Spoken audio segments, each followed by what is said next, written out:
Tess of the D'Urbervilles by Thomas Hardy, retold by Claire West. The Maiden. Chapter 1. One evening at the end of May, a middle-aged man was walking home from Shaston to the village of Marlott in the Vale of Blackmoor. His legs were thin and weak, and he could not walk in a straight line. He had an empty egg basket on his arm, and his hat was old and worn. After a while he passed an elderly parson riding a grey horse. "Good night," said the man with the basket. "Good night, Sir John," said the parson. After another step or two, the man stopped and turned round to speak to the parson. "Now, sir, last market day we met on this road at the same time, and I said good night, and you answered, 'Good night, Sir John,' as you did just now." "I did," said the parson. "And once before that, almost a month ago." "I may have." "So why do you call me Sir John, when I am only John D'Urbervilles?" The parson rode nearer, and after a moment's hesitation explained. "It was because I've discovered something of historical interest.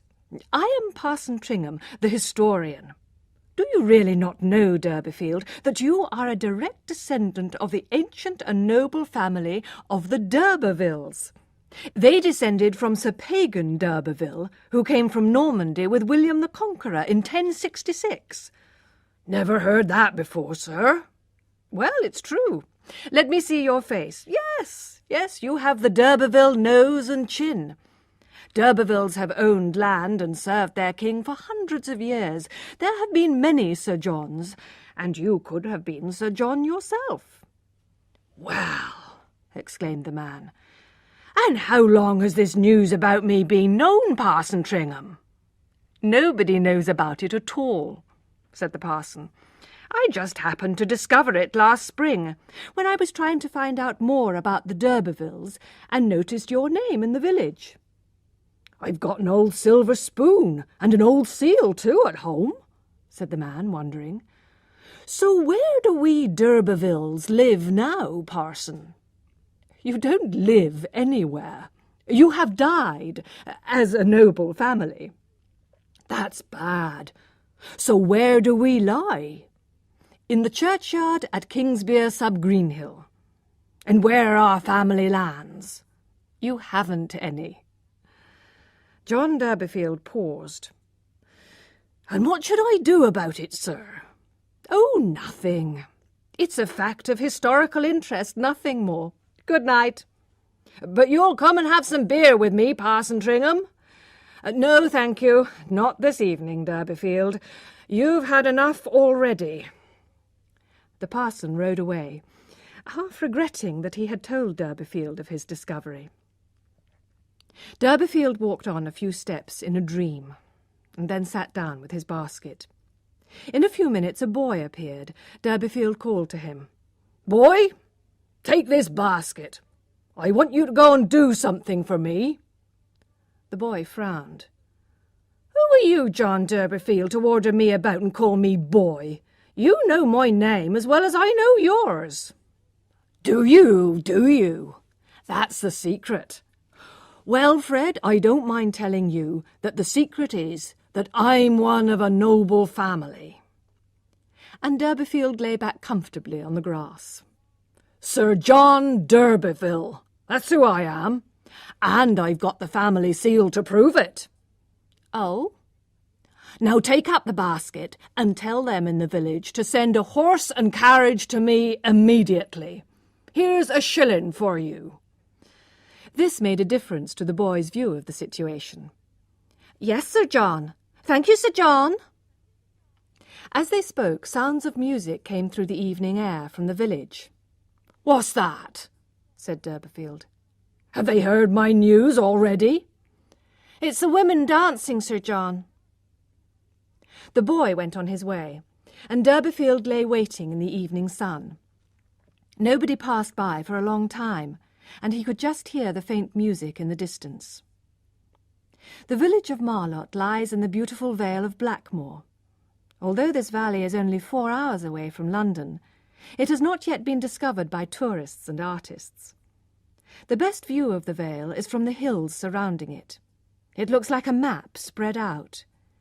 It is a quiet, sheltered part of the countryside, where the fields are always green and the rivers never dry up.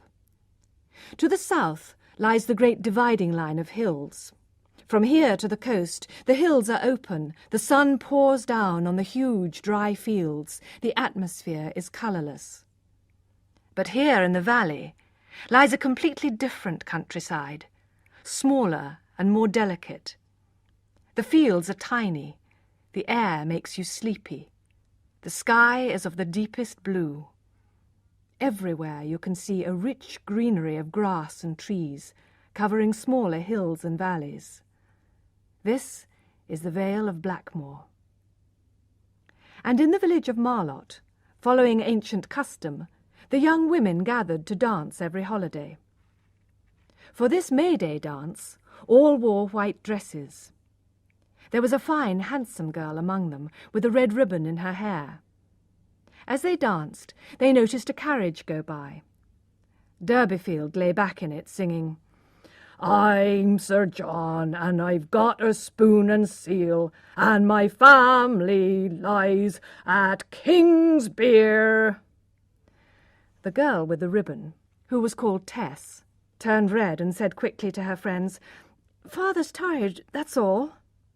The other girls just laughed, but stopped when Tess looked unhappy. The dancing went on. In the evening, the men of the village came to watch, and later to join the dancers. 3 young strangers who were passing by also stopped to look. They explained they were brothers on a walking tour. The older 2 continued their walk, but the youngest seemed more interested in the girls than his brothers were, and stayed to dance with several of them. As he left the dance, he noticed Tess, who seemed a little sad that he had not chosen her. He looked back from the road and could still see her in her white dress, standing modestly apart from the dancers. He wished he had danced with her. He wished he had asked her name. But it was too late. He hurried on to join his brothers. The young stranger had made an impression on Tess. But soon, worried by her father's strange appearance that afternoon, she decided to walk home. After the excitement of the dance, her parents' small cottage was a depressing sight. It was dark inside, as they had only 1 candle. The furniture was old and worn. There were 6 children crowded into the tiny space. Their mother was doing the washing, at the same time as putting the baby to sleep. Looking after so many children had aged Joan Urbervilles, but she still showed some of her early prettiness, which Tess had inherited. "Let me help with the washing, Mother," said Tess gently. "Oh, Tess, I'm glad you've come," said her mother. "There's something I must tell you." "Is it anything to do with Father making such a fool of himself this afternoon?" asked Tess, frowning. "That's all part of the excitement. They've discovered we're the oldest family in the whole county, going back a long way. And our real name is d'Urberville. Doesn't that make you proud? That's why your father rode home in the carriage, not because he'd been drinking, as people thought." "I'm glad of that. Will it do us any good, Mother?" "Oh, yes. Great things may come of it. No doubt our noble relations will be arriving in their carriages as soon as they find out." "Where is Father now?" asked Tess suddenly. Her mother did not answer directly. "He saw the doctor today, you know. It's fat round the heart, he says. That's the cause of his illness. He might last 10 years, might last 10 months or days." Tess looked anxious. Her father, suddenly a great man, to die so soon. "But where is Father?" she asked firmly. "Now, don't you get angry," said Mrs. Urbervilles. "The poor man was feeling so weak after the news that he went to Rolliver's. He needs to build up his strength to deliver the beehives tomorrow, remember?" "Oh, my God!" cried Tess. "He went to a public house, and you agreed to it, Mother?" "No, I didn't," said Mrs. D'Urberville crossly. "I've been waiting for you to look after the children while I fetch him." Tess knew that her mother greatly looked forward to these trips to Rolliver's. There she could sit by her husband's side among the beer drinkers and forget that the children existed. It was one of the few bright moments in her hard-working life. Mrs. D'Urberville went out, and Tess was left with the children. They were very young and totally dependent on the D'Urberville couple. 6 helpless creatures who had not asked to be born at all, much less to be part of the irresponsible D'Urberville family.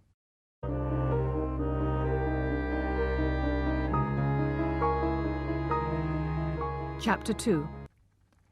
It was 11 o'clock before all the family were in bed, and 2 o'clock next morning was the latest time to set off with the beehives. It was a distance of 20 or 30 miles on bad roads to Casterbridge, where the Saturday market was held.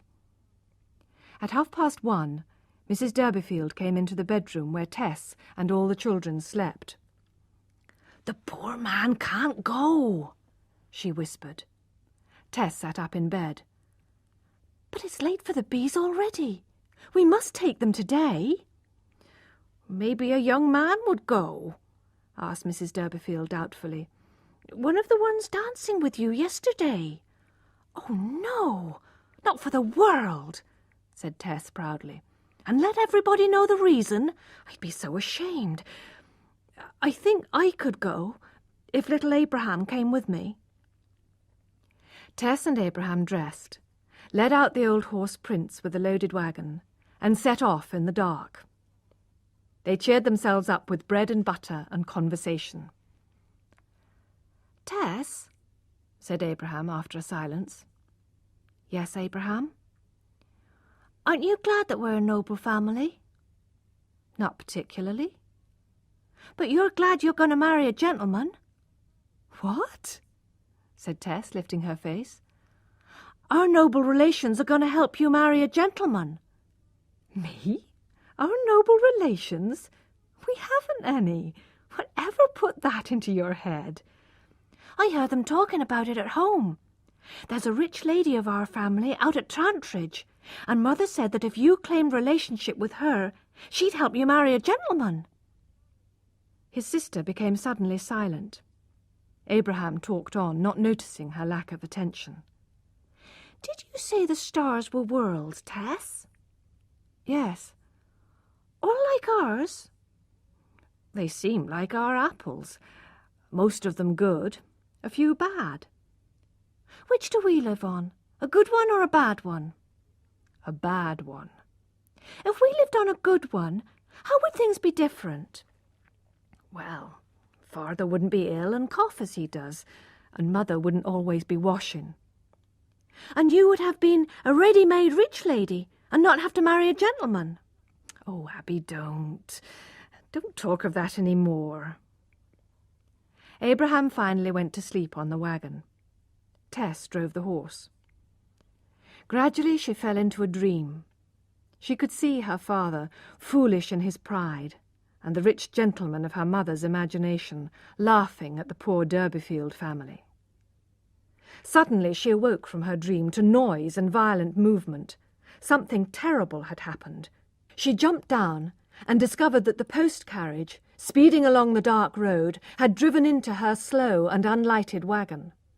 Poor Prince was seriously hurt, and as she watched he fell to the ground. "You were on the wrong side," said the post-driver. "I must go on with the post, but I'll send somebody to help you as soon as I can. You better stay here with your wagon." He went on his way, while Tess stood and waited, tears pouring down her cheeks. Daylight came. Prince lay there unmoving, his eyes half open. "It's all my fault," cried Tess. "What will Mother and Father live on now? Abby, wake up. We can't go on with our beehives. Prince is dead." When Abby realized what had happened, his face looked like an old man's. "It's because we live on a bad star, isn't it, Tess?" he said through his tears. Finally a man arrived with a horse to take the wagon on to Casterbridge to deliver the beehives, and then collect Prince on the way back. When they got home, Tess broke the news to her parents. They were not angry with her, but she blamed herself completely. When D'Urberville heard he would only get a few shillings for Prince's dead body, he rose to the occasion. "We D'Urbervilles don't sell our horses for cat's meat," he insisted. And the following day he worked harder than usual in digging a grave where Prince was buried. All the children cried. "Has he gone to heaven?" asked Abraham in tears. But Tess did not cry. Her face was dry and pale. She felt she had murdered a friend.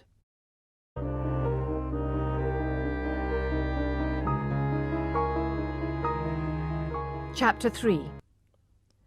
Life now became rather difficult for the D'Urbervilles. Without Prince to carry loads, John D'Urberville could not buy and sell as he used to. He had never worked hard or regularly, and now he only occasionally felt like working. Tess wondered how she could help her parents. One day her mother made a suggestion. "It's lucky we found out about your noble blood, Tess. Do you know there's a very rich lady called Mrs. D'Urberville living on the other side of the wood? She must be our relation. You must go to her and claim relationship with her, and ask for some help in our trouble." "I wouldn't like to do that," said Tess. "If there is such a lady, it would be enough to be friendly. We can't expect help from her." "You could persuade anybody, my dear. Besides, something else might happen. You never know." And her mother nodded wisely.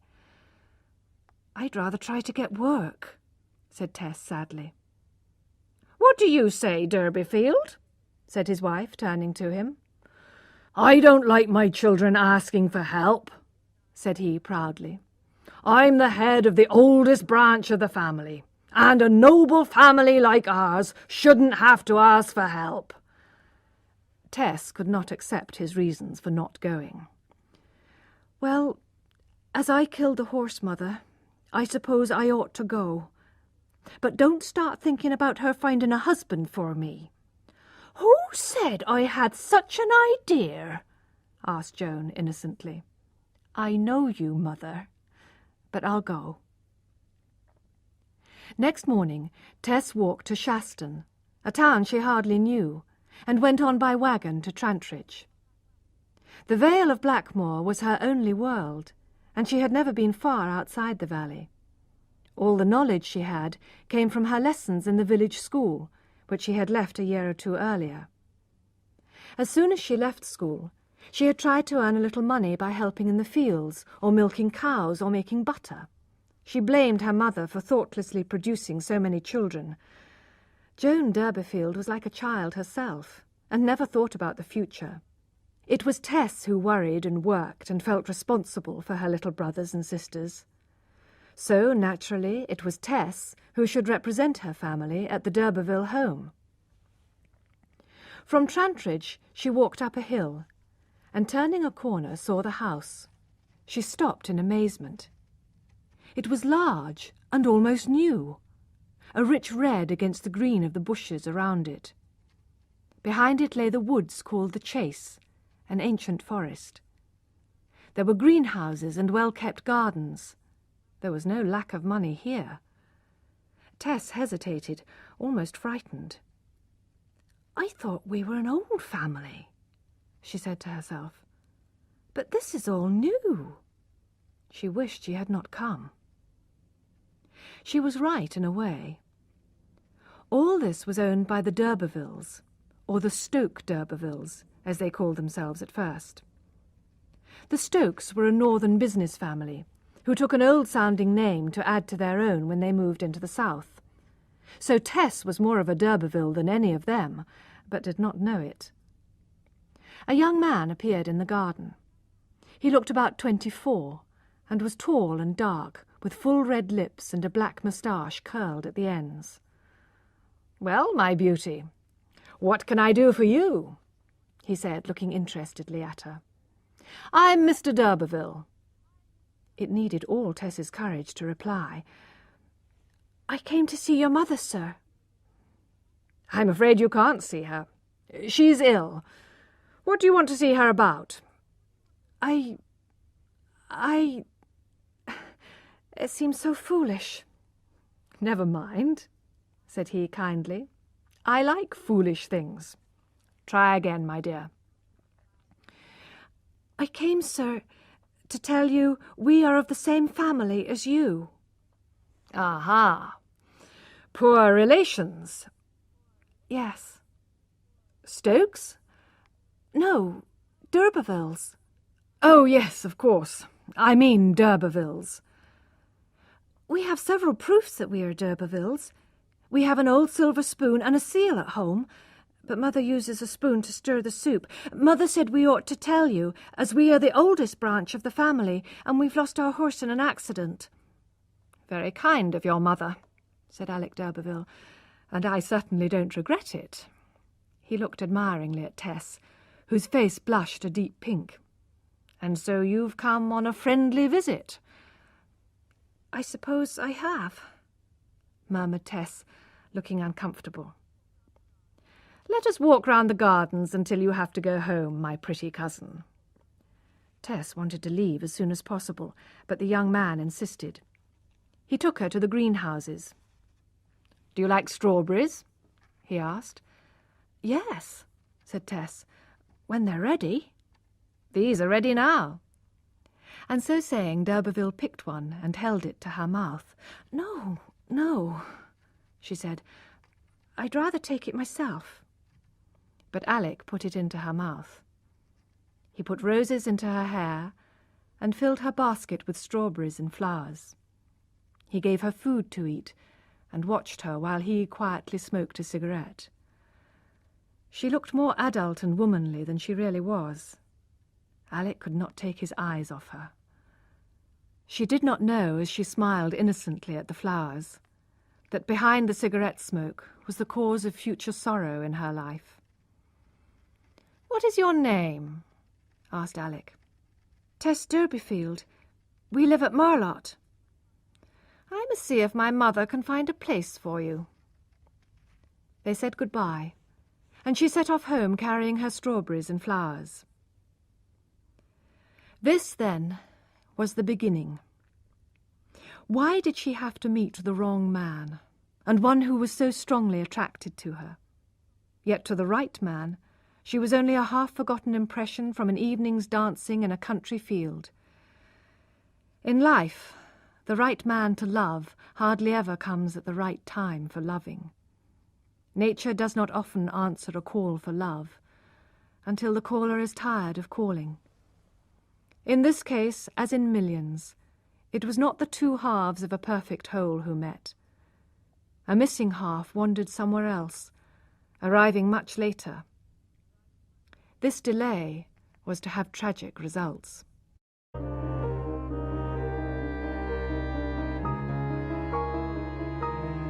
Chapter 4. When Tess arrived home the following afternoon, a letter had already been received by her mother. It appeared to come from Mrs. d'Urberville, and offered Tess work looking after chickens. Joan Durbeyfield was delighted. "It's just a way of getting you there without raising your hopes. She's going to recognize you as family, I'm sure of it." "I would rather stay here with father and you," said Tess, looking out of the window. "But why?" "I'd rather not tell you, Mother. I don't really know." A few days later, when Tess came back from looking for work, the children came running out and danced round her. "The gentleman's been here!" they shouted. Joan was full of smiles. Mrs. d'Urberville's son had called and asked if Tess could come or not. "He's a very handsome man," said Mrs. Durbeyfield. "I don't think so," said Tess coldly. "I'll think it over." She left the room. "He's in love with her, you can see that," said Mrs. Durbeyfield to her husband. "No doubt he'll marry her, and she'll be a fine lady." John Durbeyfield had more pride in his newfound blood than energy or health.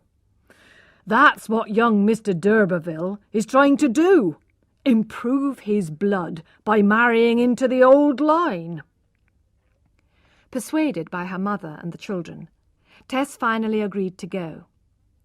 Mrs. d'Urberville secretly made wedding plans.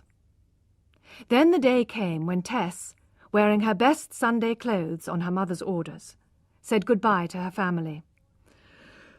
"Good-bye, my girl," said Sir John, waking from a short sleep. "Tell young d'Urberville I'll sell him the title. Yes, sell it at a reasonable price." "Not for less than £1,000?" cried Lady d'Urberville. "No, tell him he can have it for 100. No, 50. No, 20. Yes, £20. That's the lowest. Family honour is family honour, and I won't take any less." Tess felt like crying, but turned quickly and went out. Her mother went with her to the edge of the village. There she stopped and stood waving goodbye, and watched her daughter walking away into the distance. A wagon came to take her bags, and then a fashionable little carriage appeared. It was driven by a well-dressed young man, smoking a cigar. After a moment's hesitation, Tess stepped in. Joan d'Urberville, watching, wondered for the first time if she had been right in encouraging Tess to go.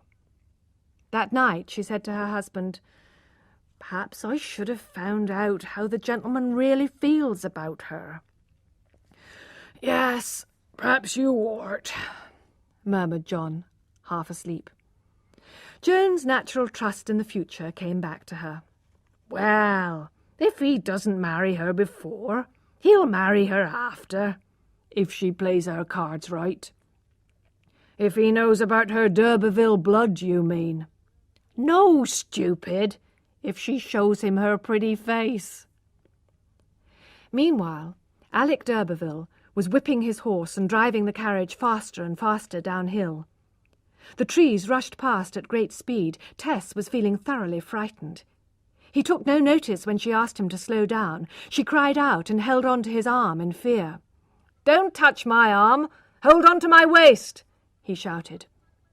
At the top of another hill he said, laughing, "Put your arms around me again, my beauty." "Never!" said Tess independently. "Let me give you one little kiss, Tess, and I'll stop." "Will nothing else do?" cried Tess in despair. "Oh, very well." As they raced on, he was on the point of kissing her, when she suddenly moved aside so that he almost fell off. "I'll break both our necks!" he swore passionately.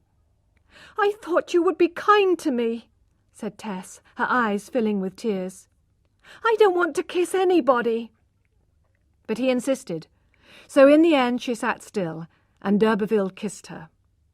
No sooner had he done so than she wiped the place on her cheek with her handkerchief. Just then her hat blew off into the road, and d'Urberville stopped the horse. Tess jumped down to get it, then turned triumphantly to Alec. "I shall walk from here," she said firmly. "But it's 5 or 6 miles more." "I don't care." "You made that hat blow off on purpose. You did, didn't you?" She was silent. He swore angrily at her. "Don't use such bad words," cried Tess. "I shall go back to Mother. I hate you."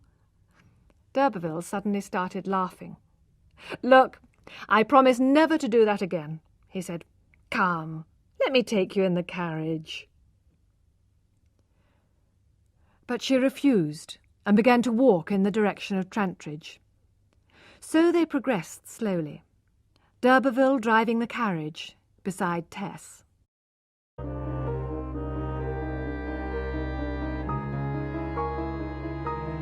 Chapter 5. The chickens, for which Tess was responsible, lived in an old cottage on Mrs. d'Urberville's land. On her first day, Tess had to take some of the chickens to show to their owner. She immediately realized the old lady was blind. Mrs. d'Urberville held each bird and felt it carefully to see that it was in good health. At the end, she suddenly asked Tess a question. "Can you whistle?" "Whistle, ma'am?" "Yes, whistle tunes. I want you to practice and whistle to my birds every day." "Yes, ma'am." Tess was not surprised at Mrs. d'Urberville's cold manner, and did not expect any more of such a great lady. However, she did not realize that the old lady had never even heard about the family connection. Tess began to enjoy her new work with the chickens, and the next day, in the cottage garden, she decided to practice whistling, as instructed. She was shocked to find that she had completely forgotten how to whistle. Suddenly she noticed a movement behind a tree near the wall. It was Alec d'Urberville. "Well, Cousin Tess," he said, "I've never seen such a beautiful thing as you. I've been watching you from over the wall. Look, I can give you a lesson or two." "Oh, no, you won't," cried Tess, going back towards the door. "Don't worry, I won't touch you. Just look." And he showed her how to whistle. From that moment, Tess found she could whistle tunes to the birds, just as Mrs. d'Urberville wanted. And as the weeks passed, she often met d'Urberville in the garden, and began to lose her shyness of him. Every Saturday night, the other farm workers from the surrounding area used to go to drink and dance in the market town 2 or 3 miles away. On Sundays, they would sleep late. For a long time, Tess did not go with them. But after a while she wanted a change from her routine and began to go on the weekly trips regularly. She always came home with the others at night, preferring the protection of being in a group. One Saturday night she was in the town looking for her companions, as it was time to go home, when she met Alec d'Urberville. "What, my beauty? Here so late?" he said, smiling at her. "I'm just waiting for my friends," she answered. "I'll see you again," he said as she moved away. She became worried when she realized the workers were still dancing wildly and would not be going home soon. Again she caught sight of Alec waiting in a doorway, his cigar glowing red in the dark. Eventually she joined a group wandering home. They had all been drinking, but she felt safer with them than alone. But after a while she became involved in a quarrel with them, and was trying to get away from the angry group when Alec d'Urberville rode by. He offered to take her home on the back of his horse. She hesitated, then accepted. Together they rode along in the dark, Tess holding on to Alec. She was very tired. Every day that week she had got up at 5. So she did not notice that they were riding off the main road and into the Chase, the oldest wood in England. It began to get foggy, and finally Alec admitted honestly that he was lost. "Put me down here, sir," cried Tess at once. "Let me walk home from here. How wrong of you to bring me away from the main road. I knew I shouldn't trust you." "Don't worry, my beauty," laughed Alec. "I thought you would enjoy a longer ride on such a lovely night. But I can't let you go. The fog is so bad now that you couldn't possibly find your way. I'll leave you here and go to find out where we are. When I come back, I'll tell you. And you can come with me on horseback or go alone on foot, just as you like." She agreed to this. "Shall I hold the horse?" she asked. "No, he'll stay quiet," answered Alec. "By the way, your father has a new horse today, and the children have some new toys." Was it you who gave them?" "Oh, how good of you," murmured Tess with a heavy heart. "I almost wish you hadn't." "Tessie, don't you love me just a little now?" "I'm grateful," she admitted, "but I'm afraid I don't—" And slowly she started to cry. "Now don't cry, my dear. Sit here and wait for me." He made a bed for the tired girl among the dead leaves and covered her with his coat. He set off into the fog to find out where he was, and came back to find Tess fast asleep. He saw her in her white dress among the leaves, a pale, shining figure in the dark. He bent down and touched her cheek with his. Everywhere there was darkness and silence. The birds and animals slept, safe in and under the trees. But who was looking after Tess? Who was protecting her innocence? "Tess," said d'Urberville, and lay down beside her. the girl was not strong enough to resist him. Why was Tess's girlish purity lost? Why does the wrong man take the wrong woman? Why do the bad so often ruin the good? Why is beauty damaged by ugliness? Thousands of years of philosophy cannot give us the answers to these questions. These things happen and have always happened. Perhaps in the past, rolling home after a battle, Tess's ancestors, the real d'Urbervilles, had done the same, even more cruelly, to young country girls. But we cannot accept that that is Tess's fault, and should happen to her. As the people of her village say, it was to be. And from now on, Tess's life was to be completely different.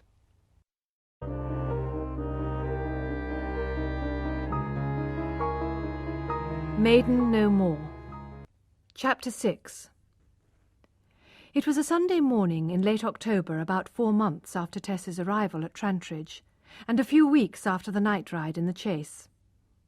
Carrying a heavy basket and bundle, Tess was walking towards the hills which divided her from the Vale, her place of birth. The scenery and people on this side were very different from those in her village. Marlott people mainly thought and travelled northward and westward, while on this side people were interested in the east and the south. She walked up the same hill which d'Urberville had driven down so wildly that June day. On reaching the top of the hill, Tess paused and looked for a long time at the familiar green world of home.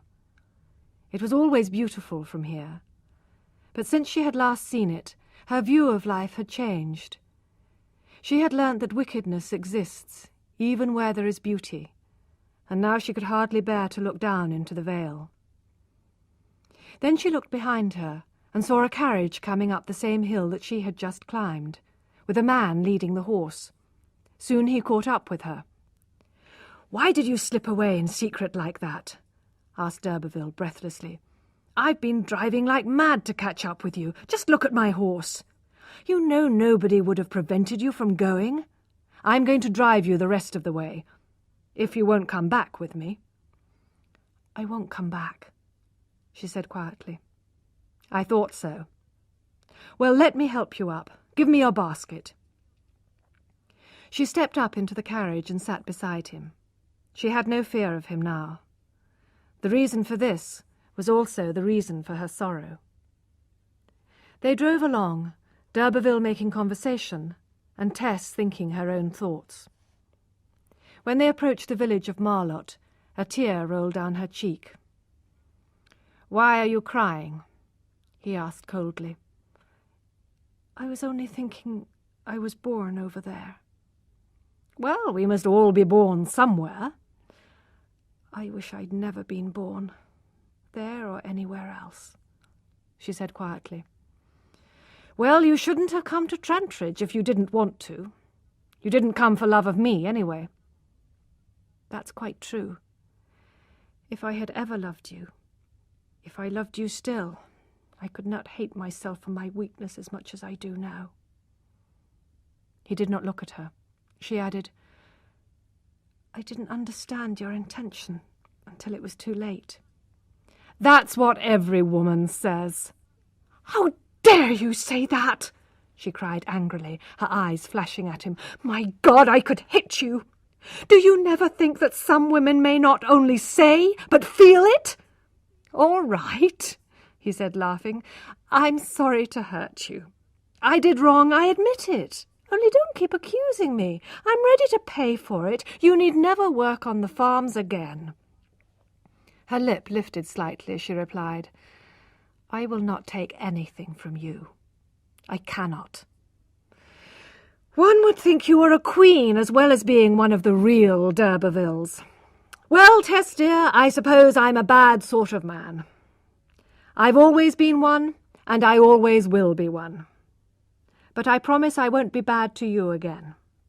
And if anything should happen, you understand, if you are in any trouble or need anything, just drop me a line and I'll send by return whatever you want."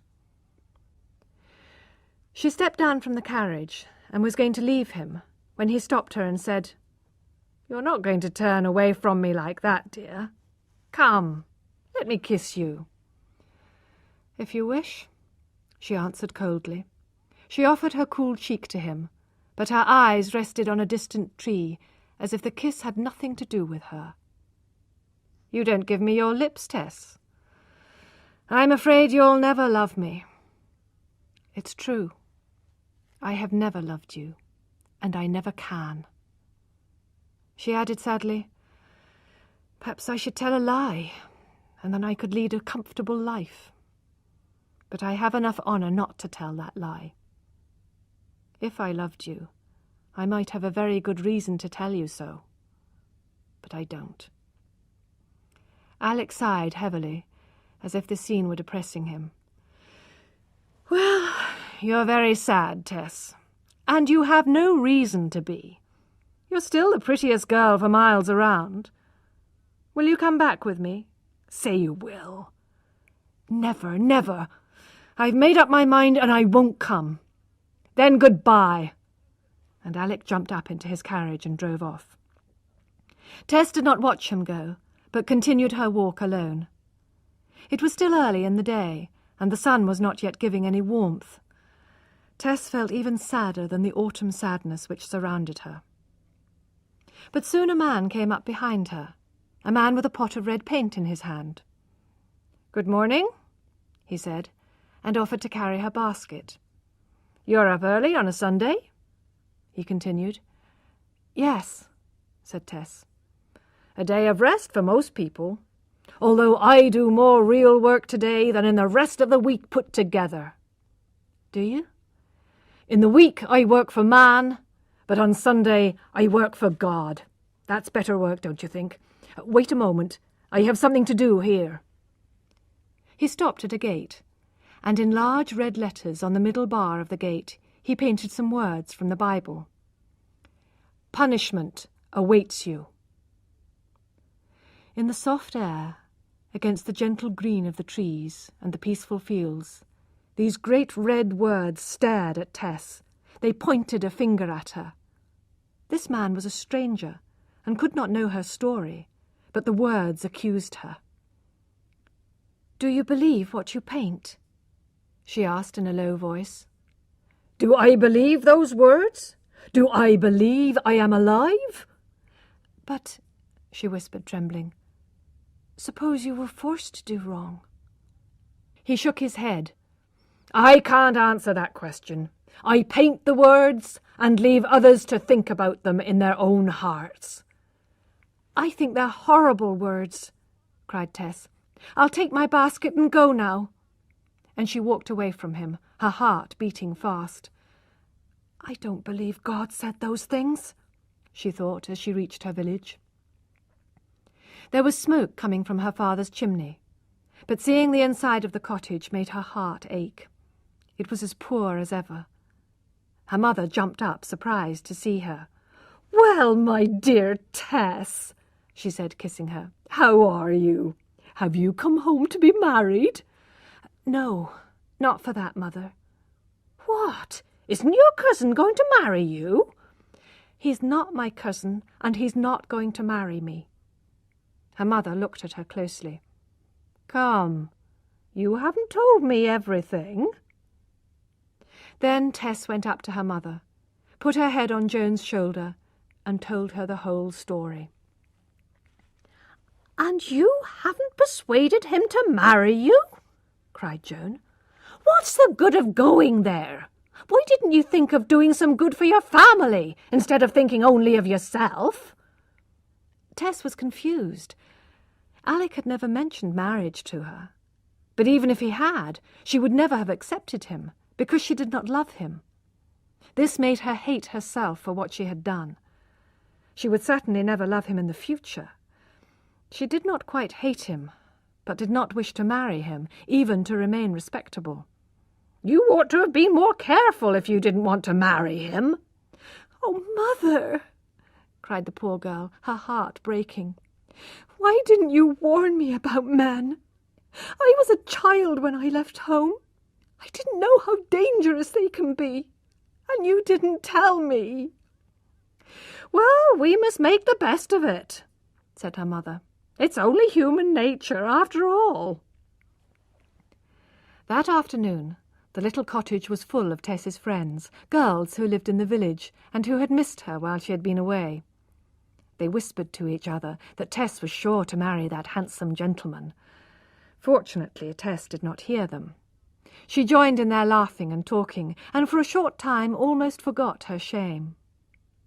But the next day was Monday, the beginning of the working week, when there were no best clothes and no visitors.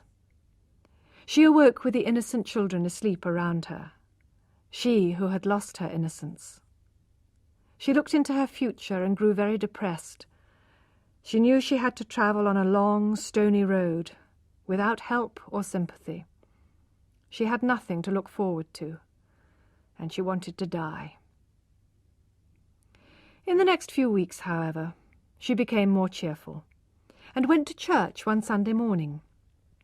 She loved listening to the well-known tunes, and gave herself up to the beauty of the music. She wondered at the composer's power. From the grave he could make a girl like her, who had never known him, feel extremes of emotion. She sat in a quiet, dark corner listening to the service. But when the village people arrived at church, they noticed her and started whispering to each other. She knew what they were saying, and realized she could come to church no more. So she spent almost all her time in her bedroom, which she shared with the children.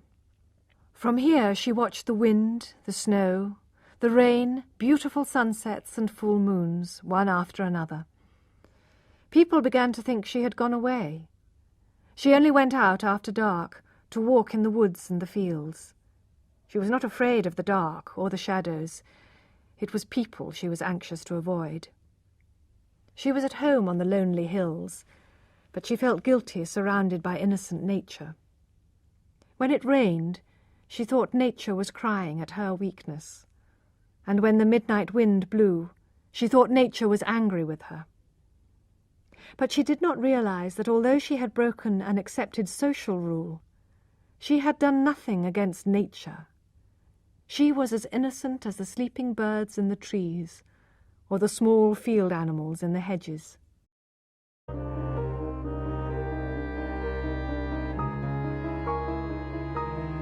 Chapter 7. One day in August, the sun was rising through the mist. In a yellow cornfield near Marlott village, it shone on 2 large arms of painted wood. These, with 2 others below, formed the turning cross of the reaping machine. It was ready for today's harvest. A group of men and a group of women came down the road at sunrise. As they walked along, their heads were in the sun, while their feet were in the shadow of the hedge. They went into the field. Soon there came a sound like the love-making of the grasshopper. The machine had begun, and 3 horses pulled it slowly along the field. Its arms turned bright in the sunlight. Gradually the area of standing corn was reduced. So was the living space of the small field animals, who crowded together, not knowing that they could not escape the machine in the end. The harvesters followed the machine, picking and tying up bundles of corn. The girls were perhaps more interesting to look at. They wore large cotton hats to keep off the sun, and gloves to protect their hands from the corn. The prettiest was the one in the pale pink jacket, who never looked around her as she worked. She moved forward, bending and tying like a machine. Occasionally she stood up to rest. Then her face could be seen, a lovely young face, with deep dark eyes and long, heavy curling hair. Her cheeks were paler, her teeth more regular, and her red lips thinner than most country girls.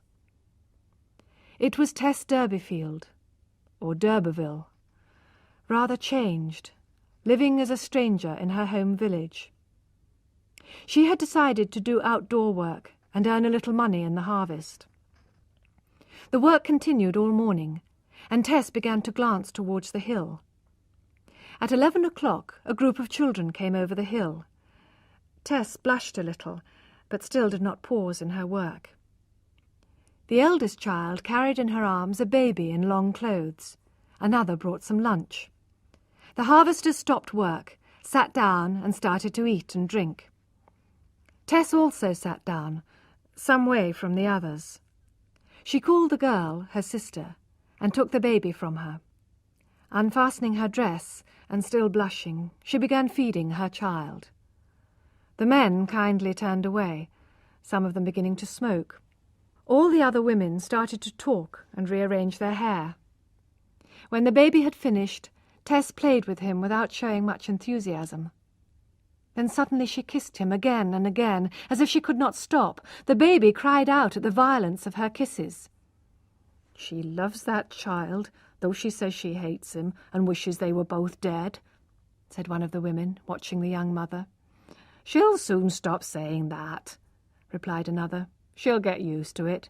It happens to lots of girls." "Well, it wasn't her fault.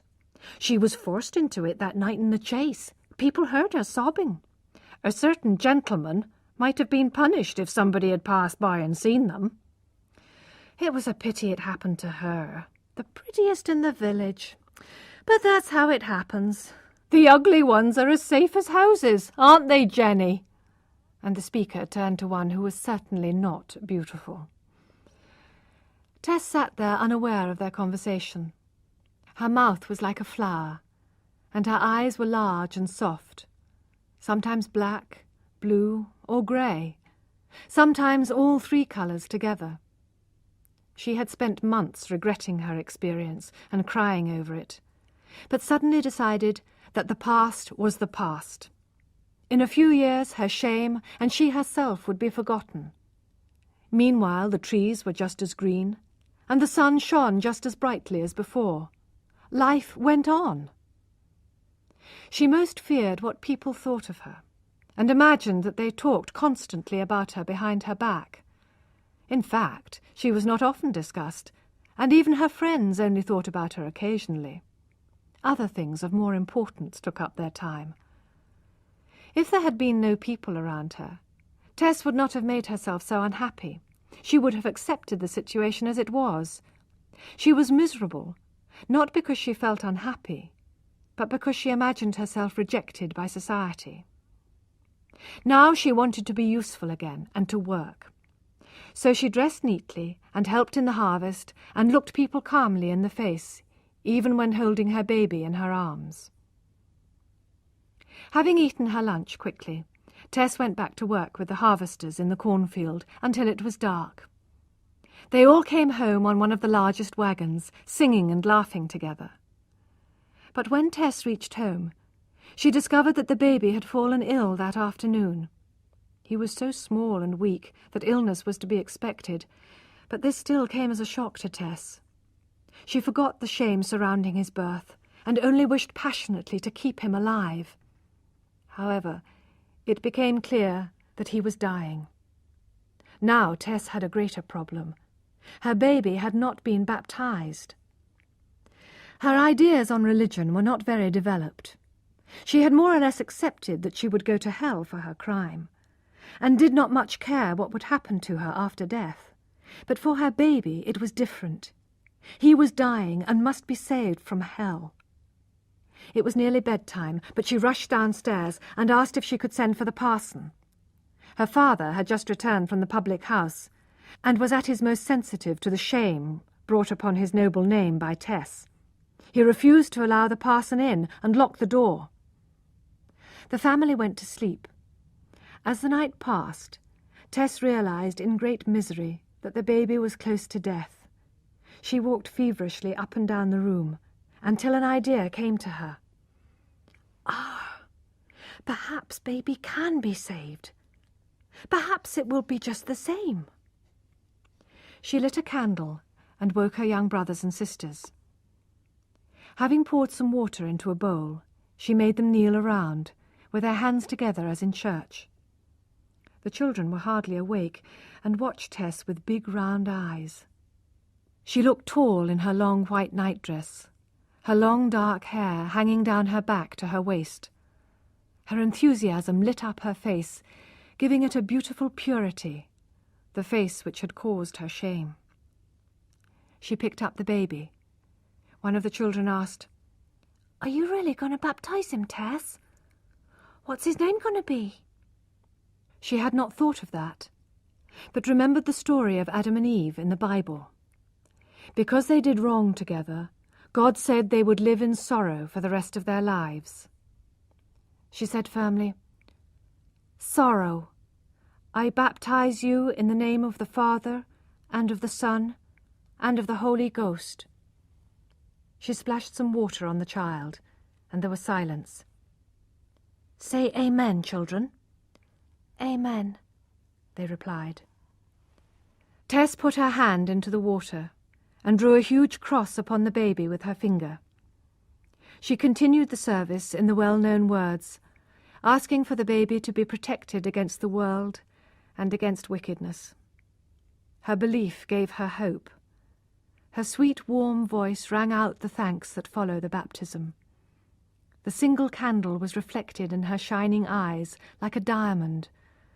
The children asked no more questions, but looked up at her in amazement.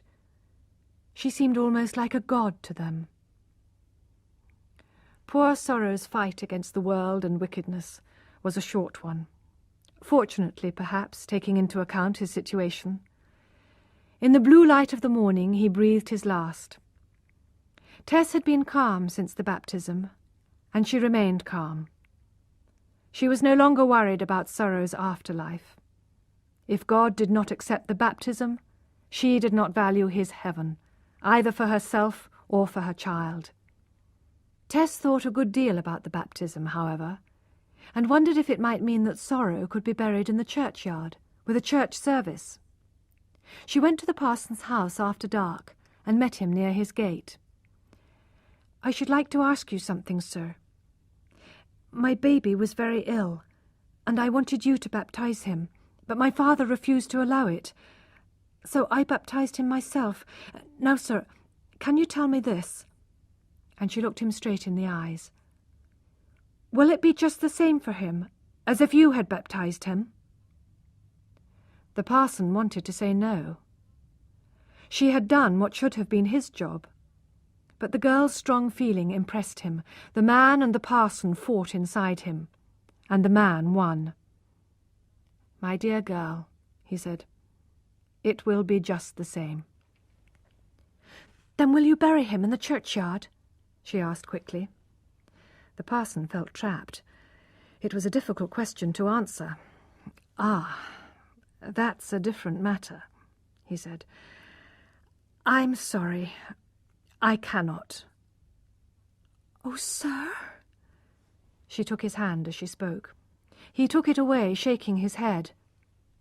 "Then I'll never come to church again," she cried. "But perhaps it will be the same for him. Tell me, have pity on me, poor me. Tell me what you really think." The parson was deeply touched by her emotion. For a surprising moment, he forgot the strict rules of his church. "It will be just the same," he answered kindly. So the baby was carried in a cheap wooden box to the churchyard at night.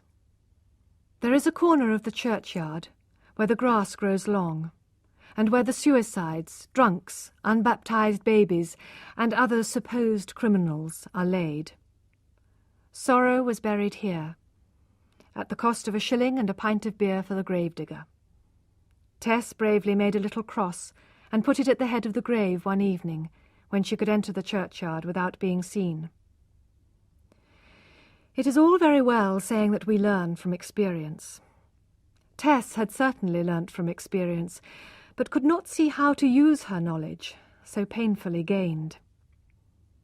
So she stayed in her parents' home during the winter, helping to look after the children, making clothes for them, and earning a little money whenever she could.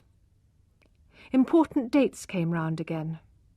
The night of her shame and the chase, the baby's birth and death, her own birthday. One day, when she was looking at her pretty face in the mirror, she thought of another date, even more important, her own death. When it came, it would swallow up all her prettiness and everything that had happened to her. When was it? It was a day lying hidden among all the other days of the year, so that she noticed nothing when it came round, and did not know what week, month, season, or year it would be. In a flash, Tess changed from simple girl to complicated woman. Her face was often thoughtful, and there was sometimes a tragic note in her voice. Her eyes grew larger and more expressive. She became a beautiful woman. She had suffered, but had gained a certain self-confidence from her experiences.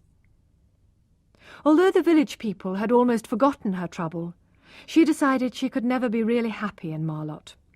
Trying to claim relationship with the rich Urbervilles seemed so foolish and shameful to her.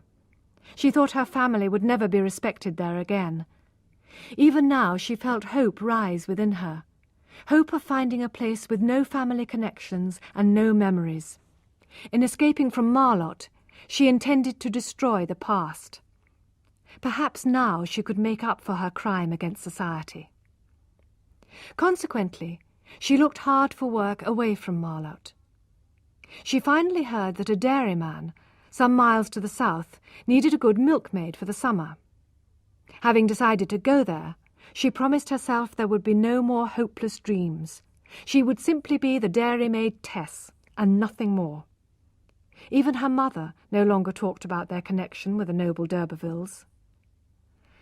But in spite of Tess's decision to forget her ancestors, the dairy, called Talbothays, especially attracted her, because it was near the former lands of the old d'Urberville family. She would be able to look at them, and not only observe that the noble d'Urberville family had lost its greatness, but also remember that a poor descendant had lost her innocence. She wondered if some good might come of being in the land of her ancestors. Hope and youthful energy rose up in her again, like leaves on a young tree in spring.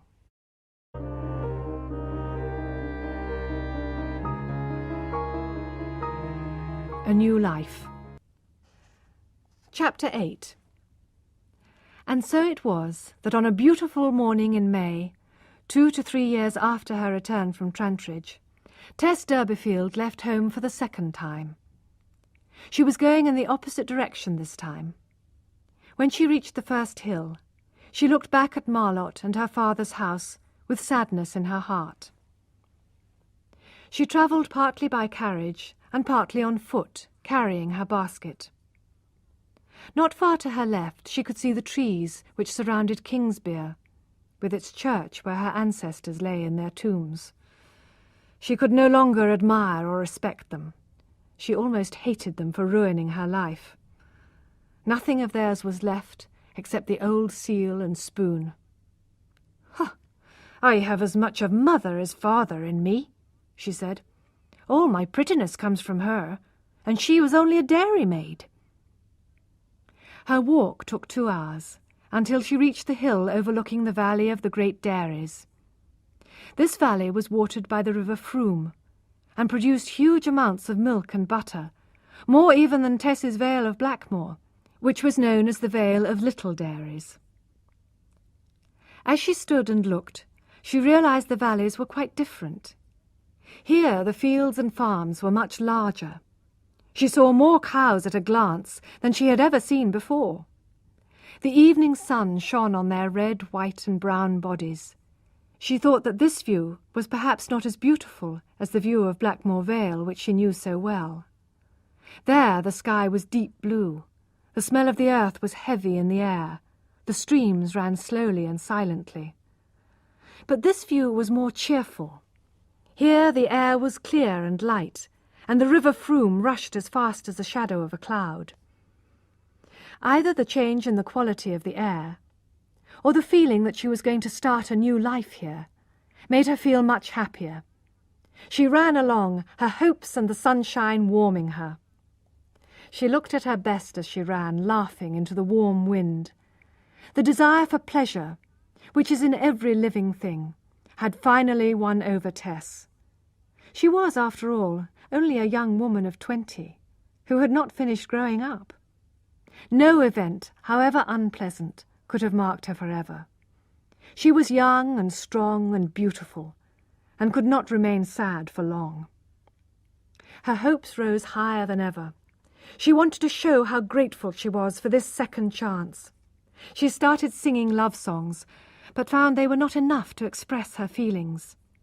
She remembered the Sunday mornings of her girlhood and sang, "O sun and moon, O stars, O children of men, praise the Lord, praise him forever," until she stopped suddenly and murmured, "But perhaps I don't quite know the Lord yet." This was probably a pagan feeling in a religious form. People who live in the country and are close to nature, like Tess, keep many of the pagan ideas of their ancestors in their souls. Religion learned in church comes much later and does not touch them deeply. Tess was happy to be making her way independently in life. She really wanted to live honestly and work hard, unlike her father. Tess had her mother's energy and the energy of her youth to help her recover from her experience. Women do usually live through such experiences. Where there's life, there's hope, is still true for most betrayed women. As Tess, full of enthusiasm, came downhill towards the dairy, she suddenly heard the milking call again and again from all parts of the valley. It was 4:30 when the dairy people brought in the cows. Tess followed the red and white animals, with their great bags of milk under them, into the farmyard.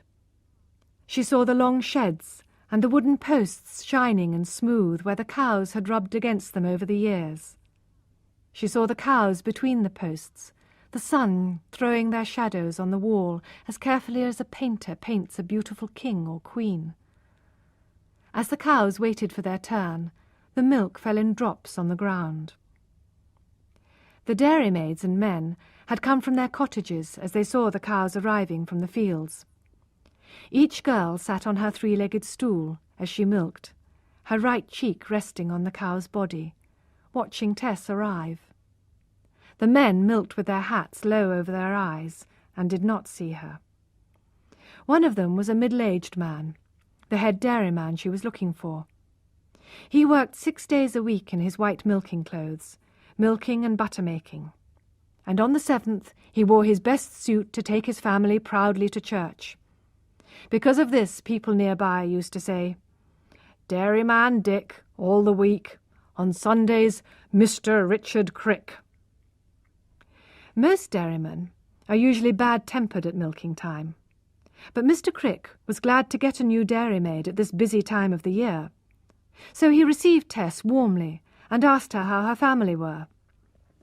"When I was a boy, I knew your part of the country very well," he said.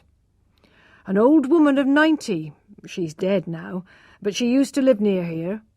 She once told me there was an ancient noble family of a name like yours who came from here originally, but I didn't take any notice of an old woman like that." "Oh, no, that's just a story," said Tess. Then Mr. Crick turned to business.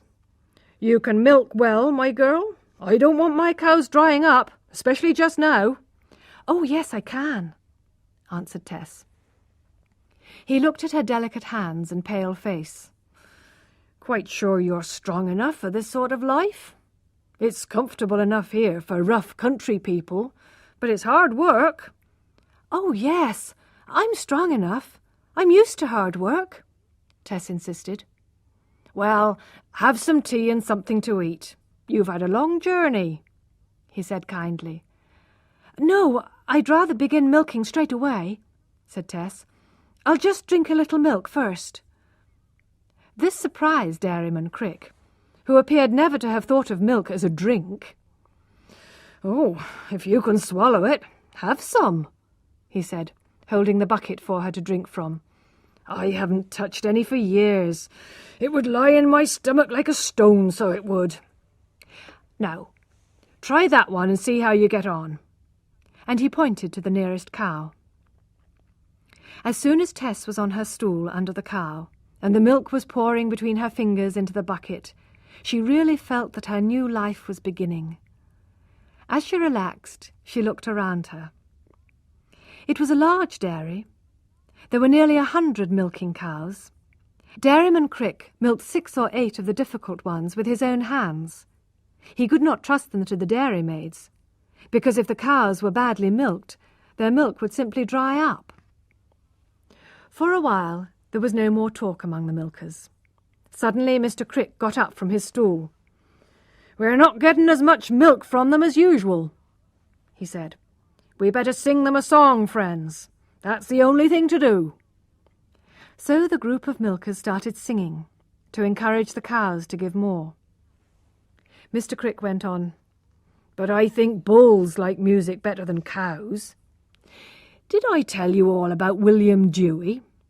On his way home after a wedding, he found himself in a field with an angry bull. He took his violin and played some Christmas church music, and down went the bull on his knees, just like the animals around baby Jesus, and so William was able to escape." It's a curious story. Takes us back to the past, when belief in God was a living thing. This unusual remark came from under a cow. "Well, it's quite true, sir, believe it or not. I knew the man well," said Mr. Crick.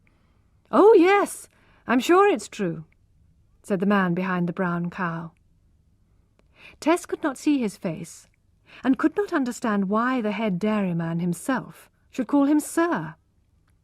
The man stayed under the cow long enough to milk 3, at times saying something angrily to himself. Then he stood up, stretching his arms. Tess could now see him clearly. He wore the clothes of a dairyman, but underneath he was quite different. He looked educated and gentlemanly. But now she realized that she had seen him before. He was one of the 3 walking brothers who had stopped their walk to admire the May Day dance in Marlott a few years before. He had danced with some of the other girls, but not with her. He had not noticed her, and had gone on his way. For a moment she was worried that if he recognized her, he might discover her story. But she soon saw he did not remember her at all. Since she had seen him in Marlott, his face had grown more thoughtful. He now had a young man's moustache and beard. From the time he had spent milking 1 cow, he was clearly a beginner at dairy work. Tess discovered that only 2 or 3 of the dairymaids slept in the house besides herself. They all shared a big bedroom near the cheese room. That night one of the girls insisted on telling Tess about all the people at the dairy. To Tess, half asleep, the whispers seemed to be floating in the air. "Mr. Angel Clare. He's the one who's learning milking. He's a parson's son and thinks a lot and doesn't notice girls. His father is parson at Emminster, some way from here. His sons, except Mr. Clare, are going to be parsons too." Tess gradually fell asleep.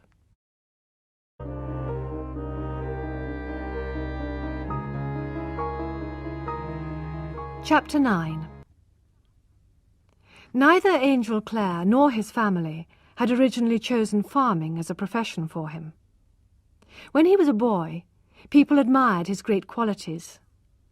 Now he was a man, something vague and undecided in his look showed that he had no particular purpose in life. He was the youngest son of a poor parson. One day when he was studying at home, his father discovered that Angel had ordered a book of philosophy, which questioned the church's teaching. How could his son become a priest if he read such books?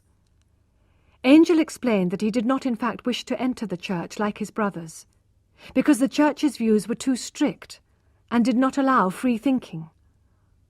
The simple parson was shocked. He was a man of fixed ideas and a firm believer. And if Angel did not want to become a priest, what was the use of sending him to study at Cambridge? For the parson, the whole point of going to university was to become a minister of God. "I want to use my mind," Angel insisted. "I want to read philosophy. I want to question my belief, so that what is left after I have questioned it will be even stronger." "But Angel, your mother and I have saved and saved to send you to university like your brothers. But how can we send you there if it is not in the service of God. So Angel did not have the advantage of a university education. After some years studying at home, he decided to learn farming. He thought this kind of work could give him what he most valued, independence and freedom to think. So he came to Talbothays at 26 as a student. At first he stayed up in his room most of the time in the evenings, reading and playing his harp. But he soon preferred to read human nature by taking his meals in the general dining room with the dairy people. The longer he stayed, the more Claire liked living with these simple country people. No longer did he see them as lacking in intelligence. He realized they were no different from him. He and they were all people walking on the dusty road which ends in death.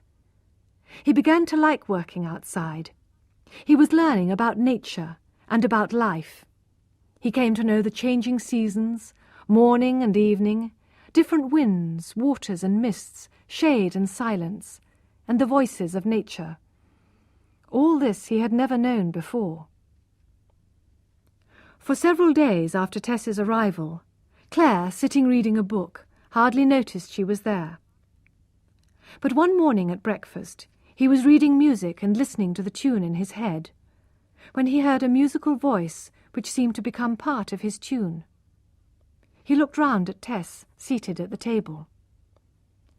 "What a fresh and pure daughter of nature that dairymaid is," thought Angel. He seemed to remember something about her, something which took him back into a happy past, before decision made his life difficult. This memory made him look more often at Tess than the other dairymaids.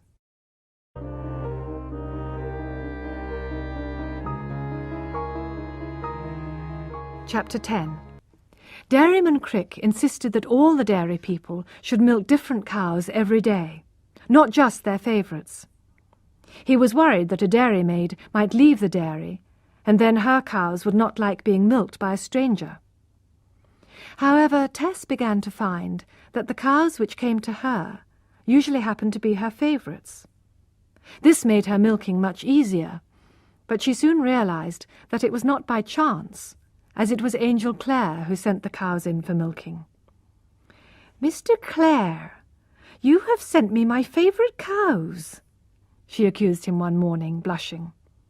"Well, it doesn't matter," said he. "You will always be here to milk them." "Do you think so? I hope I shall, but I don't know." Afterwards she was angry with herself. She had spoken too seriously to him, as if he were involved in her staying or leaving. In the evening, after milking, she walked in the garden alone, thinking about it. It was a typical summer evening in June. The air was delicate, and there was a complete, absolute silence. It was broken by the sound of a harp. The notes floated in the still air, strong and clear. Tess listened like a fascinated bird. She drew near to Claire, who still had not seen her. She was conscious of neither time nor space. The tune moved through her mind and body, bringing tears to her eyes. The waves of colour of the wild flowers mixed with the waves of sound.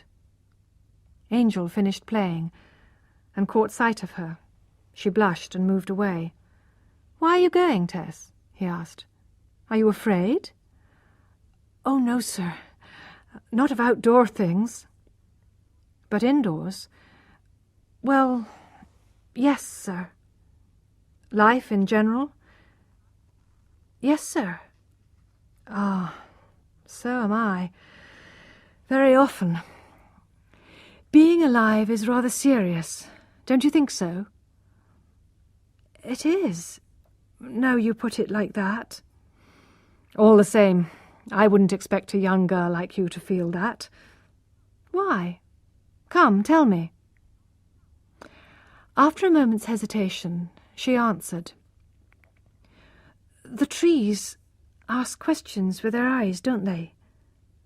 And you seem to see hundreds of tomorrows, all in a line, the first big and clear, the others getting smaller, but they all look fierce and cruel. But you can drive away all these ideas with your music, sir." He was surprised to find that this dairymaid had such sad thoughts. She was expressing in her own words the ache of modern life. This sadness made her more interesting to him. He did not know that her experience had given her great strength of feeling. Tess, on the other hand, could not understand why a man of religious family, good education and financial independence should feel sorry to be alive. How could this admirable and poetic man have felt, as she did 2 or 3 years ago, that he would rather die? It was true that he was not at present living among gentlemen, but he was studying what he wanted to know, and would become a rich farmer in time. So, as they neither understood each other's secrets, they were both puzzled and waited to find out more. At first, Tess regarded Angel as an intelligence rather than a man. She became quite depressed as she realized the distance between her own knowledge and his. One day he asked her why she looked so sad. "Oh, it's only that I feel I've been wasting my life. When I see what you know, I feel what a nothing I am." "Well, my dear Tess," said Angel with some enthusiasm, "I shall be only too glad to help you study history, for example." "Oh, I don't know. What's the use of learning that I'm one of a long row, and that my past and future are like thousands of other people's? But there's one thing I'd like to know. Why the sun shines on the good and the bad just the same," she said, her voice trembling. "Oh, Tess, don't be bitter." Of course he had wondered this himself in the past. But as he looked at her innocent lips, he thought this pure child of nature could only have picked up the question from others. She could not possibly have any guilt in her past. When he had gone, Tess felt again how stupid she must appear to him. She wondered whether she could gain his respect by telling him of her d'Urberville blood. She first asked the dairyman if Mr. Clare was interested in old families who had lost their money and land. "No," said Mr. Crick firmly. "He's a rebel, and the one thing he hates is an old family." After hearing this not very accurate view of Clare's opinions, poor Tess was glad she had not mentioned her ancestors. That summer, Tess and Clare unconsciously studied each other, balanced on the edge of a passion, yet just keeping out of it. But all the time, like two streams in a valley, they were destined to join. Tess had never been so happy as she was now, and perhaps never would be so again.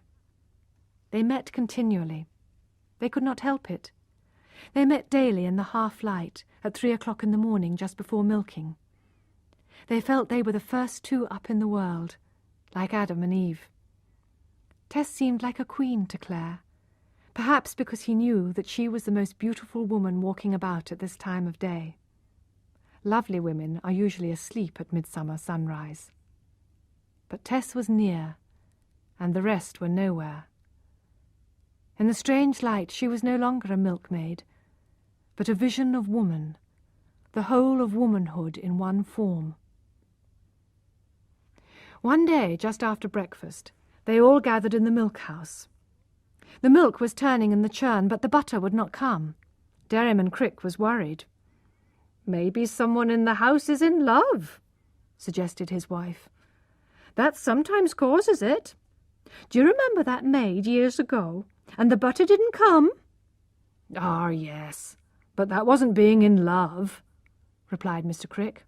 "That was damage to the churn." He turned to Clare to tell the story. "Jack Dollop, one of our milkers, got a girl into trouble. One day her mother came looking for him, with a great heavy umbrella in her hand. Jack hid in the churn, but she found him and turned it round and round. 'Stop, stop!' cried Jack. 'If you promise to marry my daughter,' shouted the mother, and so he did." Tess, very pale, had gone to the door for some fresh air. Fortunately, the butter suddenly came. But Tess remained depressed all afternoon. To the others the story was funny. She alone could see the sorrow in it, and it reminded her of her experience. Tess was first in bed that night, and was half asleep as the other girls undressed. She saw them standing at the window looking at someone in the garden with great interest. "It's no use you being in love with him any more than me, Retty Priddle," said Marion, the eldest. "There he is again!" cried Is Hewitt, a pale girl with dark hair. "I would just marry him tomorrow if he asked me," said Marion, blushing. "So would I, and more," murmured Is. "And I too," whispered Retty shyly. "We can't all marry him," said Is. "We can't anyway," said Marion. "He likes Tess Urbervilles best. I've watched him every day and found it out." There was a thoughtful silence. "How silly this all is," said Is impatiently. "He's a gentleman's son. He won't marry any of us, or Tess either." They all sighed and crept into their beds and fell asleep. But Tess, with her deeper feelings, could not sleep. She knew Angel Clare preferred her to the others. She was more attractive, better educated, and more womanly. She could keep his affection for her. But should she? Perhaps the others should have a chance of attracting his attention, and even of marrying him. She had heard from Mrs. Crick that Mr. Clare had spoken of marrying a country girl to help him farm, milk cows, and reap corn. Tess had promised herself she would never marry, and would never be tempted to do so. She ought to leave the field open for the other girls. Next morning, Dairyman Crick sent all the dairy people out into a field to search for garlic plants. One bite by one cow was enough to make the whole day's butter taste of garlic. It was not by accident that Clare walked next to Tess. "Don't they look pretty?" she said to him. "Who?" "Izzy Hewitt and Retty." She had decided that either would make a good farmer's wife. "Pretty? Well, yes, I've often thought so." "They are excellent dairy women." "Yes, though not better than you." Clare observed them. "She is blushing," continued Tess bravely, "because you are looking at her." She could hardly say, "Marry one of them if you really don't want a fine lady. Don't think of marrying me." From now on she tried to avoid spending time with Angel. She gave the other three every chance.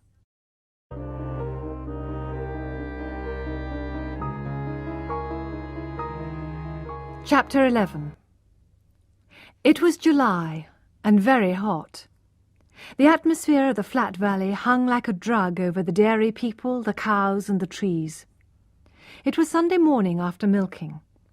Tess and the other three girls dressed quickly to go to Mellstock Church, which was 3 or 4 miles away from Talbotays. Heavy thunderstorms had poured down the day before, but today the sun shone brightly and the air was warm and clear.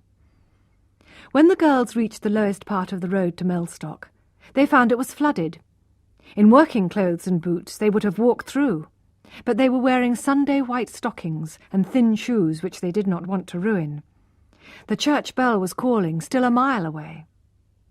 Suddenly they saw Angel Clare approaching. He had seen them from far away and had come to help them, one of them in particular. "I'll carry you through the water, all of you," he offered. All 4 blushed as if they had one heart. "Now, Marion, put your arms round my shoulders. Hold on." And Angel walked off with her in his arms. Next was Is Hewitt. Her lips were dry with emotion. Angel returned for Retty. While he was picking her up, he glanced at Tess. He could not have said more plainly, "It will soon be you and I." There was an understanding between them. It was now Tess's turn. He picked her up. She was embarrassed to discover her excitement at his nearness. 3 plain girls to get 1 beauty, he whispered. "They are better women than I," she said bravely. "Not to me," said Angel. She blushed. There was silence. Claire stood still and bent his face to hers. "Oh, Tessie," he said. Her cheeks were pink, and she could not look into his eyes. But he respected her modesty and did nothing more. He walked slowly, however, to make the journey as long as possible, and put her down on dry land. Her friends were looking with round, thoughtful eyes at them. He said goodbye and went back by the road. The four walked on together. Marion broke the silence by saying, "No, we have no chance against her." She looked joylessly at Tess. "What do you mean?" asked Tess. "He likes you best, the very best. We saw as he brought you over. He'd have kissed you if you had encouraged him, only a little." They were no longer cheerful, but they were not bitter. They were generous country girls, who accept that such things happen. Tess's heart ached. She knew that she loved Angel Clare, perhaps all the more passionately because the others also loved him. And yet that same hungry heart of hers pitied her friends. "I will never stand in your way," she cried to them that evening in the bedroom. "I don't think he's thinking of marrying, but even if he asked me, I'd refuse him, as I'd refuse any man." "Oh, why?" they asked. "I cannot marry, but I don't think he will choose any of you." So the girls remained friends. They all shared each other's secret. The air in their bedroom was full of their hopeless passion. There was a flame burning the inside of their hearts out. But because they had no hope, they were not jealous of each other. They had even heard that Angel's family were planning for him to marry a neighbour's daughter. Tess no longer attached any importance to Claire's interest in her. It was a passing summer attraction, nothing more. The heat grew steadily greater. In this stormy atmosphere, even a passing attraction would deepen into love. Everything in nature was ready for love. Claire became gradually more passionately in love with a soft and silent Tess. The fields were dry. Wagons threw up clouds of dust on the road. Cows jumped over gates, chased by flies. Dairyman Crick's sleeves were rolled up from Monday to Saturday, and the milkers milked in the fields for coolness. On one of these afternoons, Tess and Angel were milking near each other. Tess used to rest her head on the cow's body, her eyes fixed on a distant field. The sun shone on the beautiful lines of her face. She did not know that Claire had followed her round and sat watching her. How very lovable her face was to him. He had never seen such beautiful lips and teeth, like roses filled with snow. Suddenly Claire jumped up, leaving his bucket to be kicked over by the cow, went quickly towards her and, kneeling down beside her, took her in his arms. Tess let herself relax in his arms in a moment of joyful surprise. He was on the point of kissing that tempting mouth, but stopped himself. "Forgive me, Tess, dear," he whispered. "I ought to have asked. I love you, Tess. Really." Tess tried to free herself, and her eyes began to fill with tears.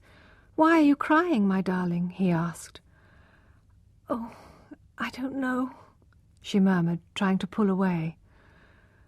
"Well, I've shown my feeling at last, Tess," he said, with a curious sigh, showing that his heart had overcome his reason. "I do love you dearly and truly. But I shall go no further now. I have surprised you." She freed herself, and they went on milking. Nobody had noticed, and when Dairyman Crick came round, there was no sign to show that there was any connection between them. Yet something had happened which was to change their whole world. As a practical man, the dairyman might laugh at love, but love has a habit of changing people's lives. It is a force to be respected.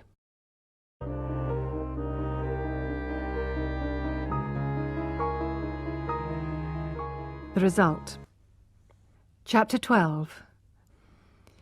The nights were as hot as the days. Angel Clare could not sleep. He went out into the darkness to think over what had happened that afternoon. He had come as a student of farming to this dairy, thinking he would be here only a short time. He thought it would be a quiet place. From here he could observe the great world outside before plunging back into it.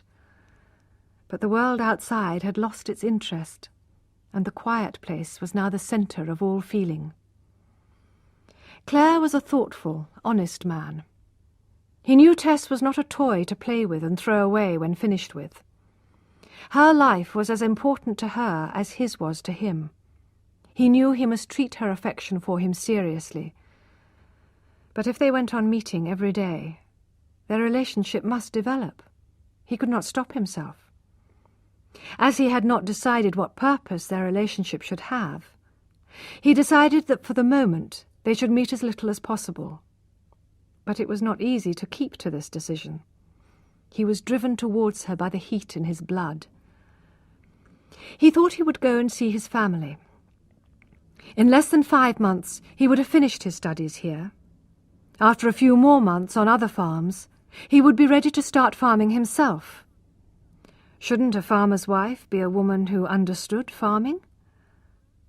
He rode along the narrow road towards Emminster and his parents' house.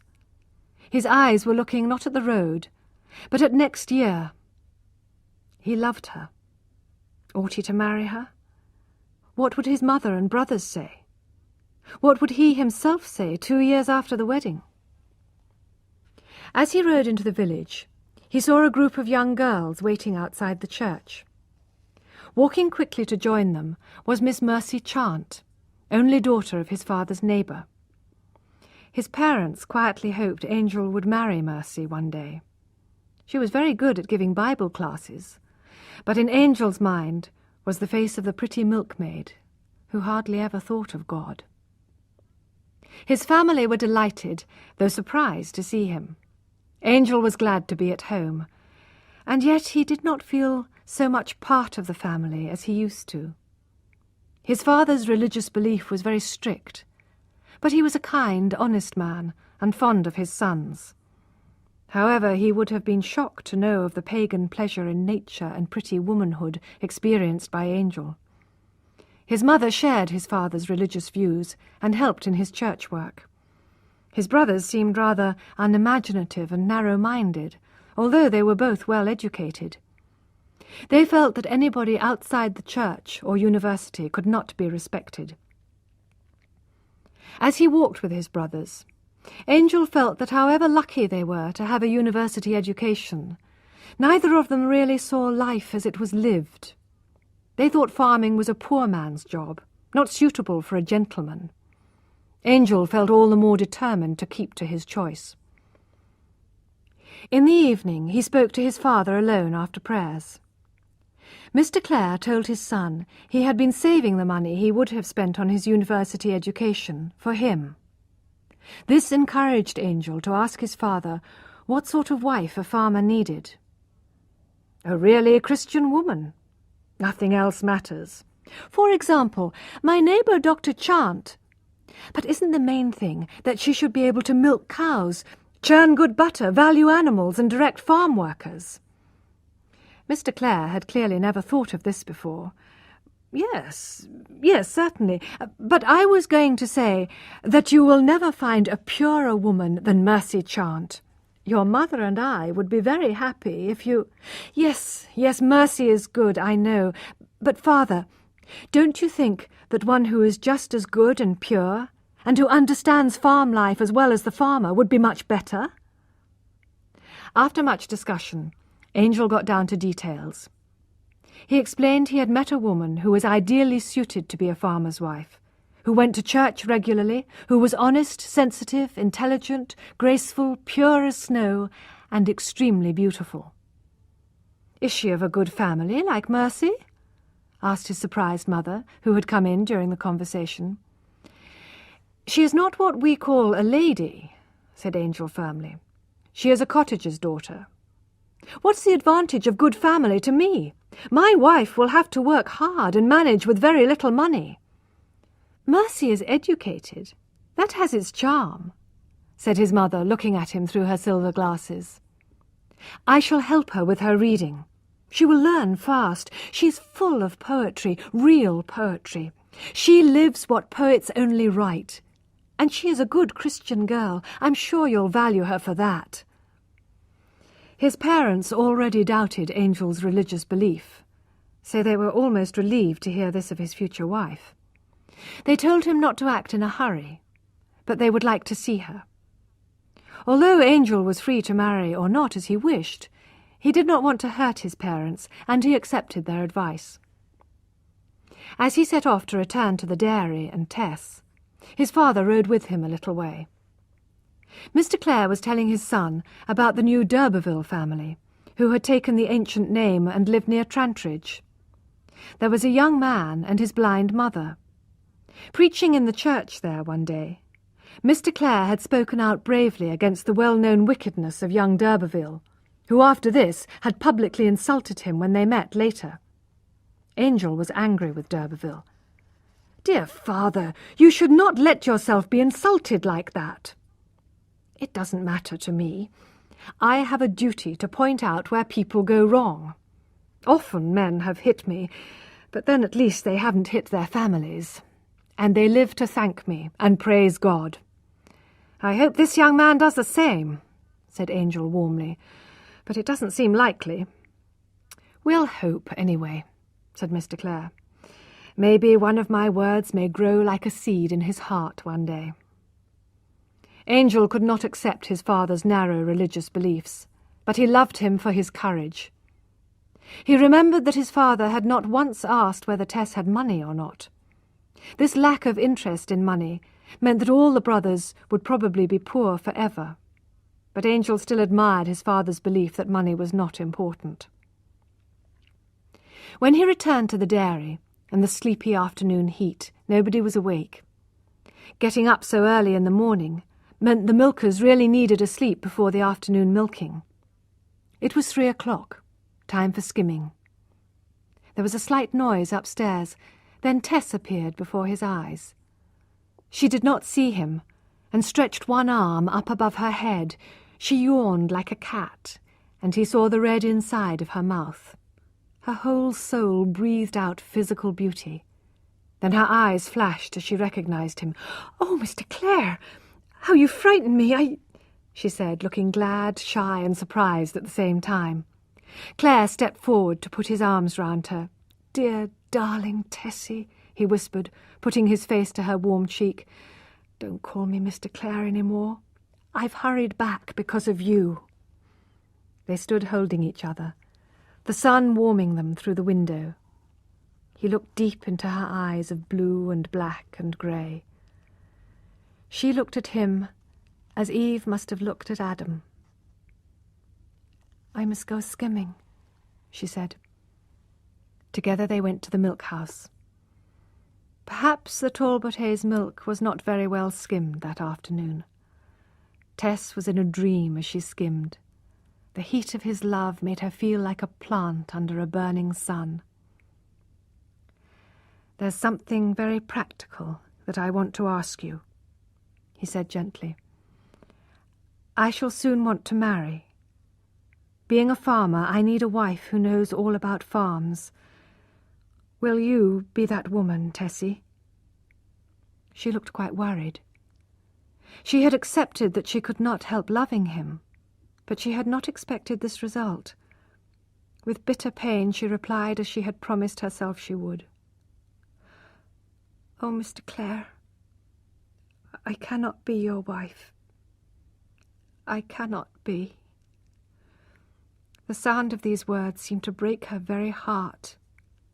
"But Tess," he said, amazed at her answer, and holding her still closer, "surely you love me?" "Oh, yes, yes. And I would rather be yours than anybody's in the whole world. But I cannot marry you," cried the sweet and honest voice miserably. "Tess, have you agreed to marry someone else?" "No, no." "Then why do you refuse me?"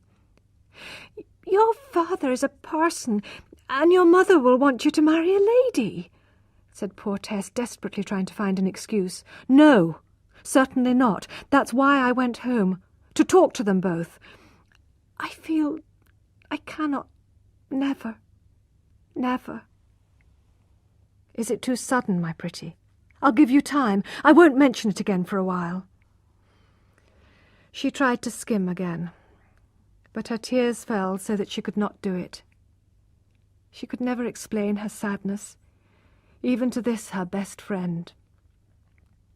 Claire began to talk more generally to calm her. He talked about his father's religious views and the good work he did. He mentioned the insults his father had received from a young man near Trantridge who had a blind mother.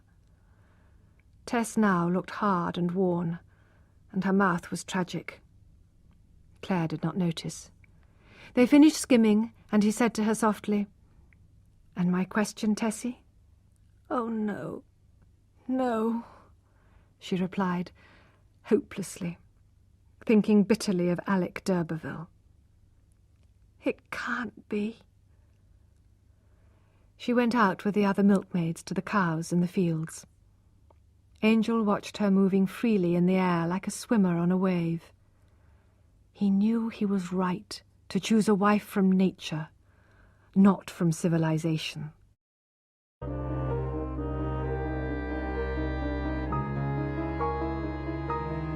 Chapter 13. Claire was not depressed by Tess's refusal, feeling sure that she would finally accept him. A few days later he asked her again, "Tess, why did you say no so positively?" "I'm not good enough." "Not enough of a fine lady?" "Yes. Your family would not respect me." "You know you're wrong. My father and mother would, and I don't care about my brothers." He held her to stop her slipping away. "You didn't mean it, did you?" "I can't work or read or play or anything until I know that you will someday be mine. Say you will, Tess." She could only shake her head and look away. "Then I ought not to hold you, to talk to you like this. Why, Tess?" "It is for your good, my dearest. I can't give myself the great happiness of promising to be yours, because I am sure I ought not to." "But you will make me happy." "Ah, you think so, but you don't know." After a struggle like this, Tess would go to the fields or her room to cry. Her heart was so strongly on the side of his that she feared she might give way. "Why doesn't somebody tell him all about me?" she thought. "It was only 40 miles away. Somebody must know." But nobody knew, and nobody told him. Tess's life now had two parts, positive pleasure and positive pain. Every time she and Angel were alone together, he would ask her again, and she would refuse. She was keeping her promise to herself, but in her heart of hearts Tess knew that eventually she would accept him. Love and nature both advised her to have him without thinking of complications, to delight in passion without considering future pain. "I know I shall say yes. I can't help it," she cried to herself in bed one night. "But it may kill him when he knows. Oh, oh." "I've got some news for you all," said Dairyman Crick, as they sat down to breakfast one Sunday morning. "It's that Jack Dollop again." "The lover in the butter churn?" said Angel Clare, looking up from his newspaper. "And has he married the young milkmaid as he promised?" "Not he, sir," replied the dairyman. "He's married an older woman who had £50 a year. They married in a great hurry, and then she told him that by marrying she'd lost her £50 a year. He only married her for her money too, so now they're always quarrelling." "She ought to have told him just before they went to church," said Marion. "She ought to have seen he only wanted her money and refused him," said Retty. "What do you say, my dear?" the dairyman asked Tess. "I think she ought to have told him the truth, or else refused him. I don't know," replied Tess, who could not swallow her food. She soon left the table and went into the fields, feeling the pain in the story. She had continued to refuse Angel's offers of marriage, but from that Sunday he changed his approach towards her. He looked for her and came to talk to her at every possible moment, at milking, butter-making, cheese-making, among chickens and among pigs. She knew she could not resist much longer. She loved him so passionately, and he was so like a god in her eyes. He treated her as if he would love and defend her under any circumstances.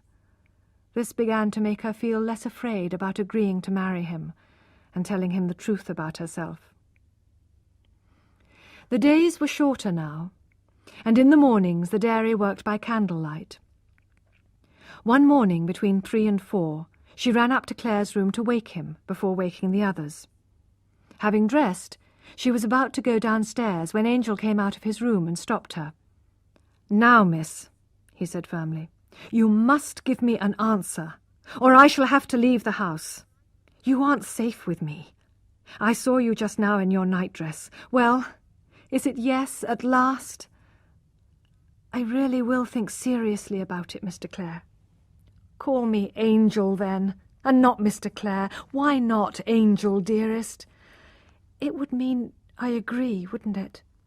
"It would only mean you love me, and you did admit that long ago." "Very well, then, Angel, dearest, if I must," she murmured, smiling. Claire could not resist kissing her warm cheek. After milking and skimming, all the dairy people went outside. Tess generously tried for the last time to interest Angel in the other dairymaids. "There's more in those 3 than you think," she said. "Any of them would make you a better wife than I could, and perhaps they love you as much as I do. Almost." "Oh, Tessie!" he cried impatiently. She was so relieved to hear this that she could not make any further self-sacrifice. She knew that this day would decide it. In the late afternoon, Angel Clare offered to drive the wagon with its buckets of milk to the station. He persuaded Tess to go with him. At first there was silence as they drove along the quiet road, simply enjoying being close to each other. Soon drops of rain started falling. Tess's cheeks were pink and her long hair was wet. She had no jacket and crept close to Claire. She held an old piece of cloth over them both to keep the rain off. "Well, dear," said Angel, "what about my question?" "I'll answer you soon." "Before we get home?" "I'll try." They passed an old house. Angel explained that it was an interesting place which belonged to the ancient family of the Urbervilles. "It's very sad when a noble family dies out," he said. "Yes," said Tess. At last they reached the station and watched the milk being lifted onto the train. Tess was fascinated. "Londoners will drink it for breakfast, won't they? People who don't know we drove for miles in the rain so that it might reach them in time." "That's true. But we drove a little for our own reasons too." "Now, Tess," he said anxiously as they drove away into the night, "your heart belongs to me. Why can't you give me your hand as well?" "My only reason is you... I have something to tell you. I must tell you about my past life." "Tell me if you want to, dearest. I expect you have had as many experiences as that flower over there." "I grew up in Marlott, and at school they said I would make a good teacher, but there was trouble in my family. Father didn't work very hard, and he drank a little." "Poor child. That's nothing new." He held her more closely to his side. "And there is something unusual about me. I am not a Durbeyfield, but a d'Urberville. I'm a descendant of the same family who owned that house we passed." "A d'Urberville? And is that the whole story, Tess?" "Yes," she answered faintly. Well, Why should I love you less because of that? The dairyman told me you hated old families. He laughed. Well, I hate the idea that noble blood should be more important than anything else, but I am really very interested in your news. What do you think of it? I think it's sad, especially here, to see the fields which once belonged to my ancestors. So that's the awful secret. She had not told him. At the last moment she had not been brave enough. Angel was delighted. You see, Tess, society likes a noble name, and will accept you better as my wife because you are a d'Urberville. Even my mother will like you better. You must use the name of d'Urberville from this very day. I like the other name best, but you must. By the way, there's someone who has taken the d'Urberville name near the Chase. Yes, he's the man who insulted my father. How strange. Angel, I would rather not take that name. Now then, Teresa d'Urberville, I've got you. Take my name and you will escape yours. If it is sure to make you happy, and you do wish to marry me very, very much. I do, dearest, of course. Say you will be mine forever. He held her and kissed her. Yes. No sooner had she said it than she burst into a dry, hard sobbing. Angel was surprised. Why are you crying? I'm crying because I promised I would die unmarried. Oh, I sometimes wish I had never been born. Tess, how could you wish that if you really loved me? I wish you could prove your love in some way. Will this prove it more? Cried Tess desperately, holding him close and kissing him. For the first time, Claire learnt what a passionate woman's kisses were like, on the lips of one she loved with all her heart and soul, as Tess loved him. There. Now do you believe? She asked, wiping her eyes. Yes. I never really doubted. Never. They drove on in the darkness, forming one bundle under the cloth. I must write to my mother, she said. Of course, my dear child. Where does she live? In Marlott. Ah, then I have seen you before. Yes, when you would not dance with me.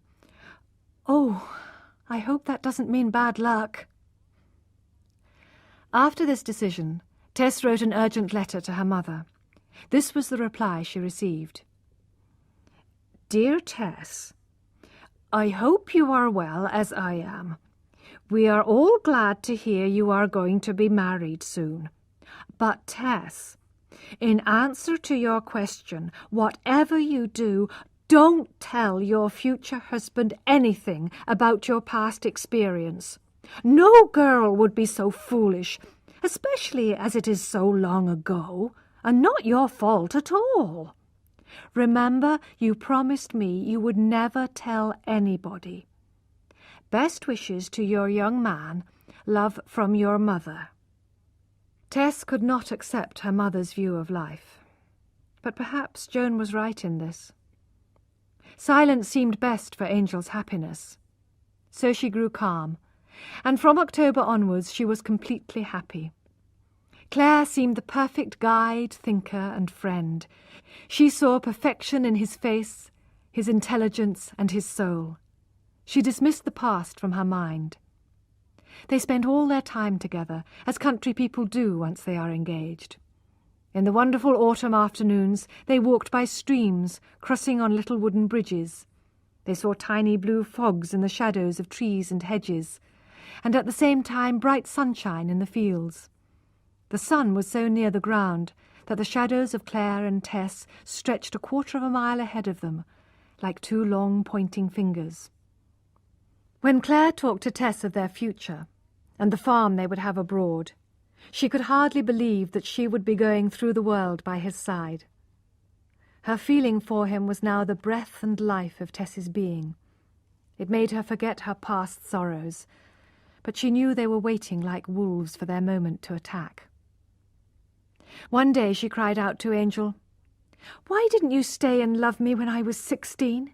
When you danced in Marlott? Oh, why didn't you?" "Ah, yes. If only I had known. But you must not regret so bitterly. Why should you?" Hiding her feelings quickly, she said, "I would have had 4 more years of your love than I can ever have now."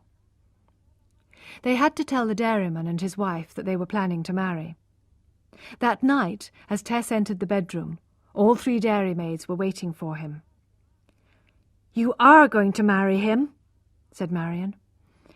"Yes, some day," said Tess. "Gonna marry him? A gentleman?" said Iz. "It's strange," said Marion, "to think Tess will be his wife. Not a fine lady, but a girl who lives like us." "Do you all hate me for it?" asked Tess in a low voice. "I want to hate you, but I cannot," said Retty. "That's how I feel," said Marion and Iz. "He ought to marry one of you," murmured Tess. "You are all better than I am." "No, no, dear Tess," they all said. "I think I ought to make him marry one of you even now," she sobbed. They went up to her and calmed her and helped her to bed. Before they went to sleep, Marion whispered, "You will think of us when you are his wife, Tess, and how we did not hate you because we did not expect to be chosen by him." The girls did not know that Tess cried even more at this, and that she decided she would tell Angel all her history. Because of this, she would not set a date for the wedding. She wanted to stay as she was, not move forward into a new life. But soon it was clear that the dairyman did not want so many dairymaids at this time of year. Tess would have to leave the dairy at Christmas. "I'm afraid I'm glad of it," said Angel to her, "because now we must decide when to marry. We can't go on like this forever. I wish we could. I wish it could be always summer and autumn, with you always loving me. I always shall. Oh, I know you will. Angel, I'll fix the day." So they decided on the 31st of December. The wedding was to take place as privately as possible at the dairy. Tess now felt she could not stop things happening, and agreed passively to whatever Angel suggested. In fact, Angel's plans were a little hurried. He had not meant to marry so soon, but he wanted to keep her with him, to help her with her reading and studying, so that he could present her proudly as a lady to his parents. He also planned to spend some time studying work in a flour mill. They could spend their honeymoon staying in the old farmhouse which had once belonged to the Urbervilles, while Angel studied at the mill nearby. The day, the impossible day of their wedding, came closer. His wife, Tess said to herself. Could it ever be? Angel and Tess decided to spend a day together shopping on Christmas Eve. They went into town in a borrowed carriage. The town was full of strangers who stared at Tess, happy and beautiful on Angel's arm. At the end of the day, Tess was waiting for Angel to bring the horse and carriage when 2 men passed her in the street. "She's a lovely maiden," one said to his friend. "She's lovely, yes, but she's no maiden," replied the other. Angel returned at that moment and heard these words. Wildly angry at this insult to Tess, he hit the man in the face. The man said quickly, "I'm sorry, sir. I must have made a mistake." Angel accepted this, gave the man some money, said good night, and drove off with Tess. The 2 men went in the opposite direction. "And was it a mistake?" asked the second man. "Certainly not," said his friend. On the way home, Tess was very serious.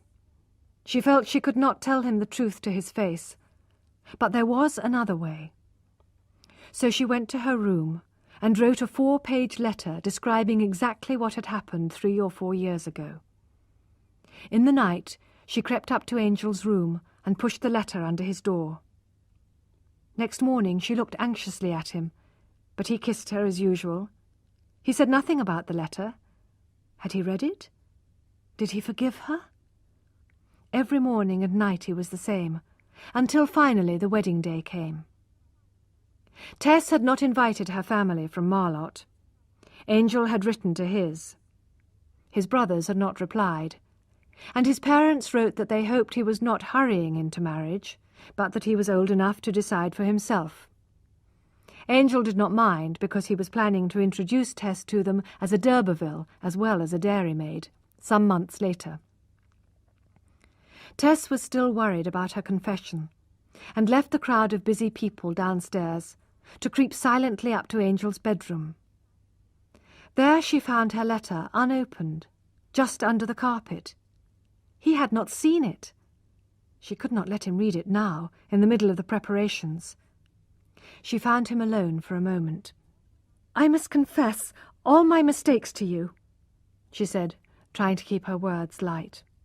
"Not today, my sweet. We'll have plenty of time later on. I'll confess mine, too." "Then you really don't want me to?" "I don't, Tessie. Really." From now on, her one desire to call him husband, and then, if necessary, to die, carried her on. She moved in a cloud. There were few people in the church. At one point she let her shoulder touch Claire's arm to be sure that he was really there. It was only when she came out that she noticed the carriage they were driving back in. She felt she must have seen it in a dream. "Oh, maybe you know the story of the d'Urberville carriage," said Angel, "and this one reminds you of it. In the past, a certain d'Urberville committed a crime in his carriage, and since then d'Urbervilles see or hear the old carriage whenever... But it's rather depressing to talk about." "Is it when we are going to die, Angel? Or is it when we have committed a crime?" "Now, Tess." He kissed her, but she had no energy left. She was now Mrs. Angel Clare.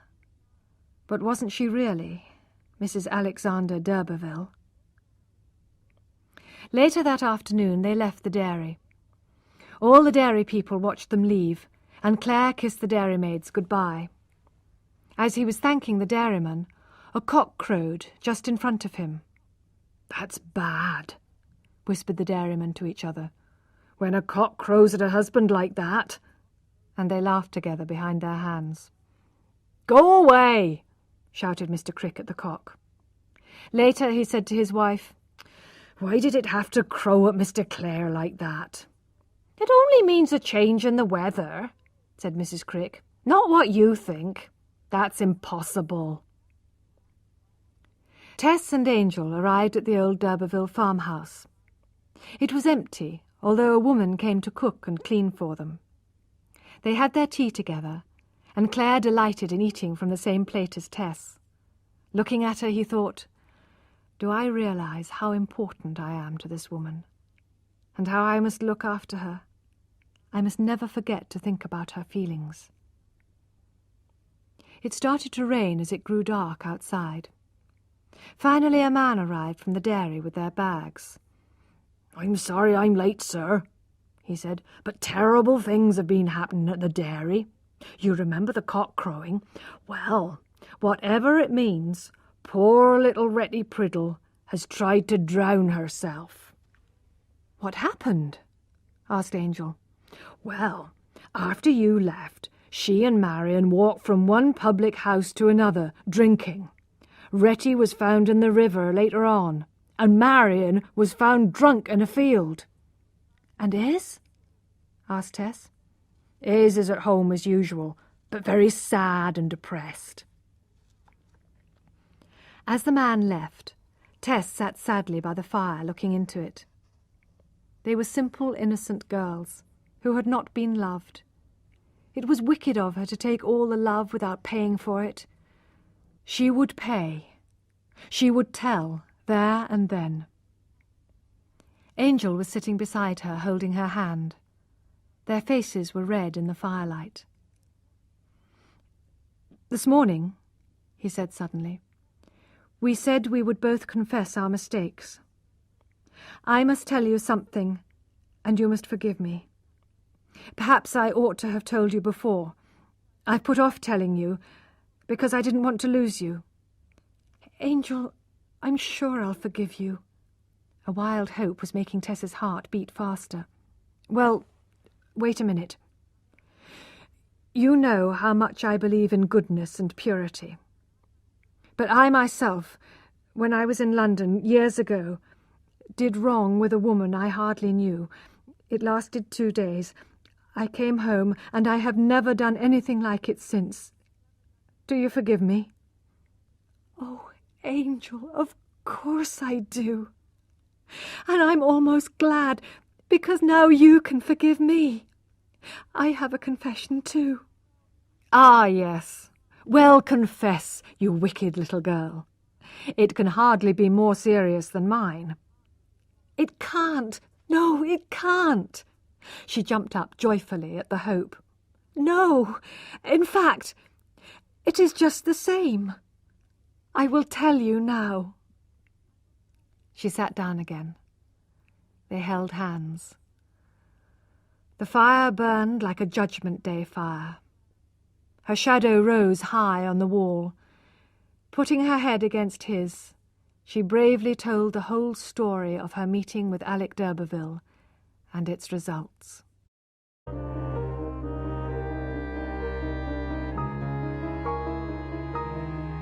The Woman Pays. Chapter 14. Her story came to an end. She had not raised her voice. She had not cried. But things seemed to change as the story progressed. The fire looked as if it was laughing at her troubles. All the objects around her appeared not to care about her tragic history. And yet it was only a short time since he had been kissing her. Everything looked different now. Claire stirred the fire. It was unnecessary, but he felt he had to do something. He had not really taken in the whole story yet. He stood up. Now, as he began to understand the story in its full horror, his face was like an old man's. He made uncertain movements, because everything in his head was vague and uncertain. He could not make himself think clearly. Tess, can I believe this? Are you mad, perhaps? My wife, my Tess? You aren't mad, are you? I am not, she said. And yet, he said, looking strangely at her, why didn't you tell me before?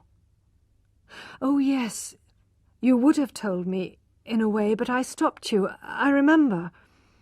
He was talking, but could not think at the same time. His brain seemed to have stopped working. He turned away from her. Tess followed him and stood there staring at him with dry eyes. Then she went down on her knees beside him. In the name of our love, forgive me, she whispered with a dry mouth. I have forgiven you for the same. And as he did not answer, she said again, forgive me as you are forgiven. I forgive you, Angel. You... yes, you do. But you do not forgive me. Oh, Tess, it's not a question of forgiveness. You were one person. Now you are another. How can forgiveness put that right? He paused, considering this. Then suddenly he started laughing in an unnatural, horrible way. It was like a laugh out of hell. Don't! Don't! She cried, her face dead white. It kills me, that laugh. Angel, do you know what you're doing to me? I've been hoping, longing, praying to make you happy. I know that. I thought, Angel, that you loved me. Me, my very self. If you do love me, how can you treat me like this? It frightens me. Having begun to love you, I will love you forever, in all changes, in all troubles, because you are yourself. I ask no more. Then how can you, my husband, Stop loving me! I repeat, the woman I have been loving is not you. But who is she? Another woman, in your shape. Suddenly she realized how he saw her. For him, she was a guilty woman pretending to be an innocent one. There was terror in her white face as she saw this. She could not stand, and he stepped forward, thinking she might fall. "Sit down," he said gently. "You are ill, and I am not surprised." She sat down, her face still full of fear and her eyes wild. "I don't belong to you any more, then, do I, Angel?" she asked helplessly. And at last the tears came.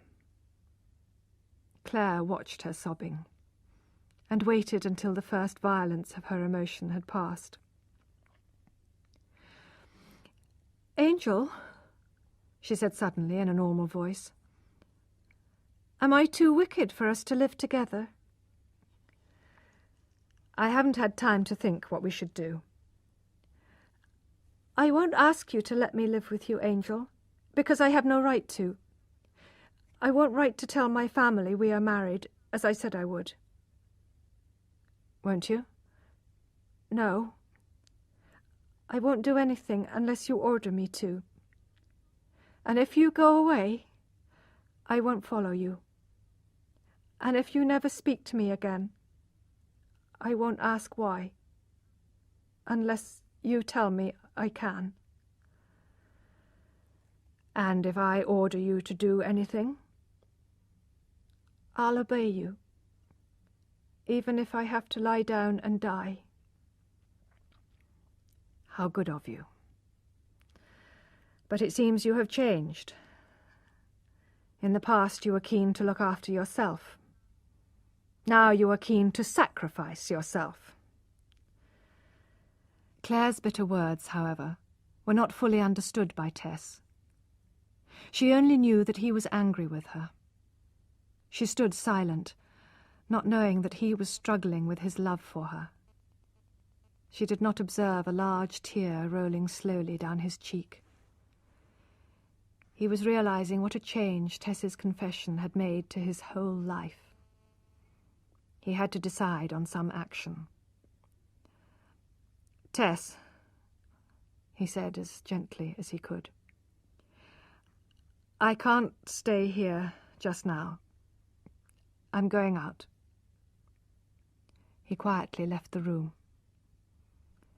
2 glasses of wine, ready for their supper, remained untouched on the table. Only 2 or 3 hours earlier, they had drunk tea from the same cup. As he closed the door behind him, Tess jumped up. He had gone. She could not stay. She put out the candles and followed him. The rain was over, and the night was now clear. Claire walked slowly and without purpose. His shape was black and frightening. She walked just behind him. There was water on the road, where the stars could be seen reflected. Away from the house, the road went through the fields. She followed Claire as a dog follows its owner. Eventually, Tess could not help speaking to him. "What have I done? Nothing interferes with my love for you. You don't think I planned it, Angel, do you? I would not deceive you like that." Well, no. Maybe you would not. But you are not the same. No, not the same. But don't make me blame you." She went on, begging for forgiveness. Perhaps she said things that would have been better left to silence. "Angel, Angel, I was a child when it happened. I knew nothing of men." "I admit it was not so much your fault as his." "Then won't you forgive me?" "I do forgive you. But forgiveness isn't everything." "And do you love me?" He did not answer this question. "Oh, Angel, My mother says she knows several cases which were worse than mine, and the husband has not minded much. Well, he has accepted it, at least. And in those cases the woman hasn't loved him as I love you. Don't, Tess. Don't argue. Those are just country people's ways. There is a correct way of doing things. I think that parson who discovered you were a d'Urberville should have kept quiet. Perhaps you were weak and could not refuse this man because your ancient noble blood has run thin, because your family is no good any more. I thought you were a child of nature, but you have the worst of your ancient family in you. Tess accepted his bitterness, not understanding the details. He did not love her as he had done, and nothing else mattered. They went on again in silence. They walked slowly for hours, with sad, anxious faces, not talking, one behind the other, like a funeral procession.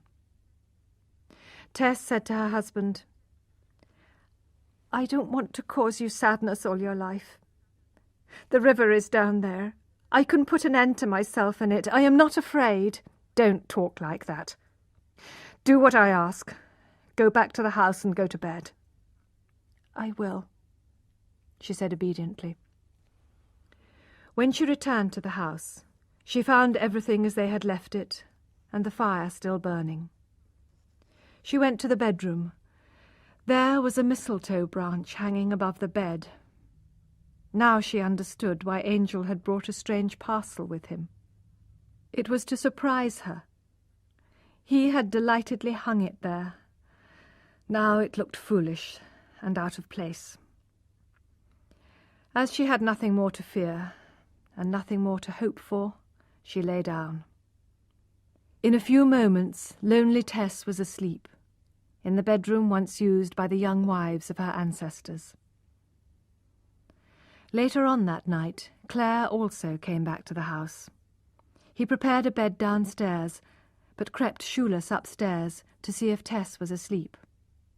He was relieved to see her sleeping deeply, and yet he felt he alone had the whole worry of what action to take, and the responsibility for her life as well as his.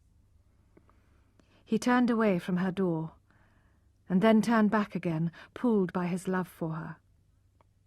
But his eye was caught by a painting on the wall of one of Tess's ancestors, a proud, fierce woman, who looked as if she hated and wanted to deceive all men. He thought she and Tess looked alike.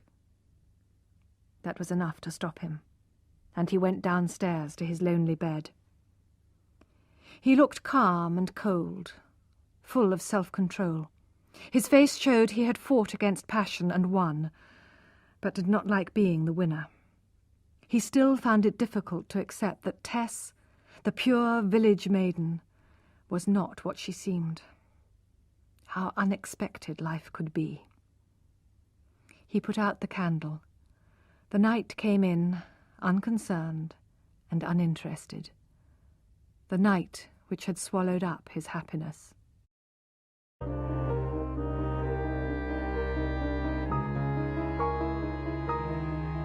Chapter 15. When Claire woke up the next morning, the sky was grey and the sun was not shining.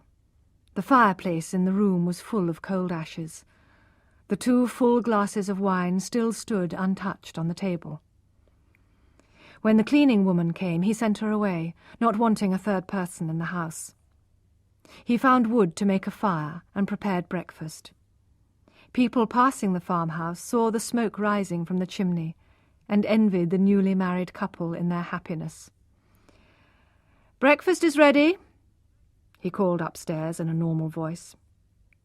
Tess came down immediately. She was already dressed, but her hands and face were cold. She had no fire in her bedroom, where she had been sitting waiting for his call and staring at the dying mistletoe. Claire's polite words gave her a moment of hope, which died, however, when she saw his face. They were both, in fact, the ashes of their former fires. After last night's passionate sorrow, they both felt heavy and lacking in energy. Tess went up to Angel, touching him lightly with her fingers. Was this really the man who once loved her? Her eyes were bright, her cheeks still round, but her lips were pale. She looked absolutely pure. Angel looked at her in wonder. Tess, say it isn't true. It can't be true. It is true. Every word. Every word. He would almost have preferred her to lie, so that he could believe her blindly. But she repeated, "It is true." "Is he living?" asked Angel. "The baby died. But the man, he is alive." "Is he in England?" "Yes." Despair passed over Claire's face. He moved vaguely around the room. "Look," he said, "I thought, any man would have thought, that if I didn't look for knowledge, good family and wealth in a wife, if I sacrificed all that, I would be sure of finding a country girl who was at least pure, but I should not accuse you." Tess understood his feelings perfectly. She saw that he had lost in every way. "Angel, I would not have married you if I had not known that, after all, there is a way out for you. Only I hoped you would never—" She was close to tears. "A way out?" "You can divorce me." "Good heavens! How can you be so stupid? How can I divorce you?" "Can't you? Now I have told you everything?" "Oh, Tess, you are so childish. You don't understand the law. No, I can't." There was shame and misery in Tess's face. "I thought you could," she whispered. "Don't think I planned this. I really believed you could take that way out. Oh, then I ought to have done it last night. But I didn't have the courage. That's just like me." "The courage to do what?" he asked. "To put an end to myself." "Where?" "In the bedroom, under your mistletoe, with the rope from my box. But I couldn't in the end. I was afraid that people would talk, and you would suffer from that." Claire was shaken by this unexpected confession. "Now listen. You must never think of such a wicked thing again. Promise me, as your husband, never to do anything like that." "I promise. I see it was wicked, but Angel, it was to set you free, and to avoid a divorce which everyone would talk about. But dying by my own hand is too good for me. You, my husband, should kill me. I think I would love you more, if that were possible, if you could bring yourself to do it. I am so much in your way." "Quiet. Don't talk about it." "Well, just as you wish. I will do whatever you like." They sat down to breakfast, tired and sad. They did not look at each other, and they did not eat much. Angel left soon afterwards to start his studies at the flour mill nearby. Tess cleared the ashes from the fireplace, cleaned the house and prepared the lunch, waiting for his return. At lunch they talked politely of work at the flour mill and methods of milling. In the afternoon he went back to the mill, and in the evening he studied his books and papers. Tess felt she was in his way, and went to the kitchen. He came to find her there. "Don't work in the kitchen like this," he said. "You're not my servant. You're my wife." She looked happier. "You mean I can think of myself as that?" she asked, trembling. "What do you mean, Tess?" You are my wife. Of course. I don't know, she said with tears in her eyes. I told you long ago I wasn't good enough for you. And I'm not good enough. I was right, but you persuaded me. She turned her back on him, sobbing as if her heart would break. It would have won round any man but Angel Clare. Deep in him lay a hard logic, which had resisted the church and now resisted Tess. She accepted his treatment of her as being what she deserved. She would never have thought of criticizing his hardness. To her he was still perfection. Another day passed by in the same way. Only once did Tess try to get closer to her husband. As he was leaving for the flour mill, she put up her mouth to be kissed. He ignored the invitation and said goodbye coldly. She felt as if he had hit her. How often had he wanted to kiss her in those happy days at Talbot Hayes? But on his way to the mill, Angel regretted his coldness. He wished he had been kinder to her, and kissed her once at least. So they lived through another day, together in the same house, but more separately than ever before. Clare was desperately wondering what to do. Tess no longer even hoped for forgiveness. That evening she said bravely, "I suppose you aren't going to live with me long, are you, Angel?" She found it difficult to control the muscles of her face. "No. How can we live together as man and wife, while that man lives? He is your natural husband, I'm not. If he were dead, that might be different. Anyway, have you thought of the future? Have you thought we might have children? They would find out about this. Everybody would talk about it. Can you imagine them growing up under a cloud like that? They would hate you for it." Tess's head was bent. Her eyes felt so heavy they were almost closed. "No, I can't ask you to stay with me," she whispered. "I hadn't thought of it like that." She had hoped, as women do, that living together for a time would break down his coldness. Being near him every day was her only hope of winning him back. But she had never imagined she might have children who would reject her. She now remembered how she had criticized her mother for bringing babies into the world without being able to look after them. She realized that she might have made the same mistake as Joan d'Urbervilles. She completely accepted Angel's argument. She could have argued that if they went as planned to farm in another country, nobody would know about her past. But perhaps she was right not to argue. A woman knows not only her own sorrow, but also her husband's. He might keep the bitterness alive in his heart, even if nobody knew or talked about it at all. She had lost. On the third day she said, "I accept what you say. We must separate." "But what can you do?" "I can go home." Clare had not thought of that. "Can you really?" "Yes. If I am with you all the time, I may persuade you to stay against your better judgment. Then you and I would both be sorry. I must go." "Right," said Angel. His face was pale, but his voice was determined. Tess was slightly shocked. He had agreed so quickly to her generous offer.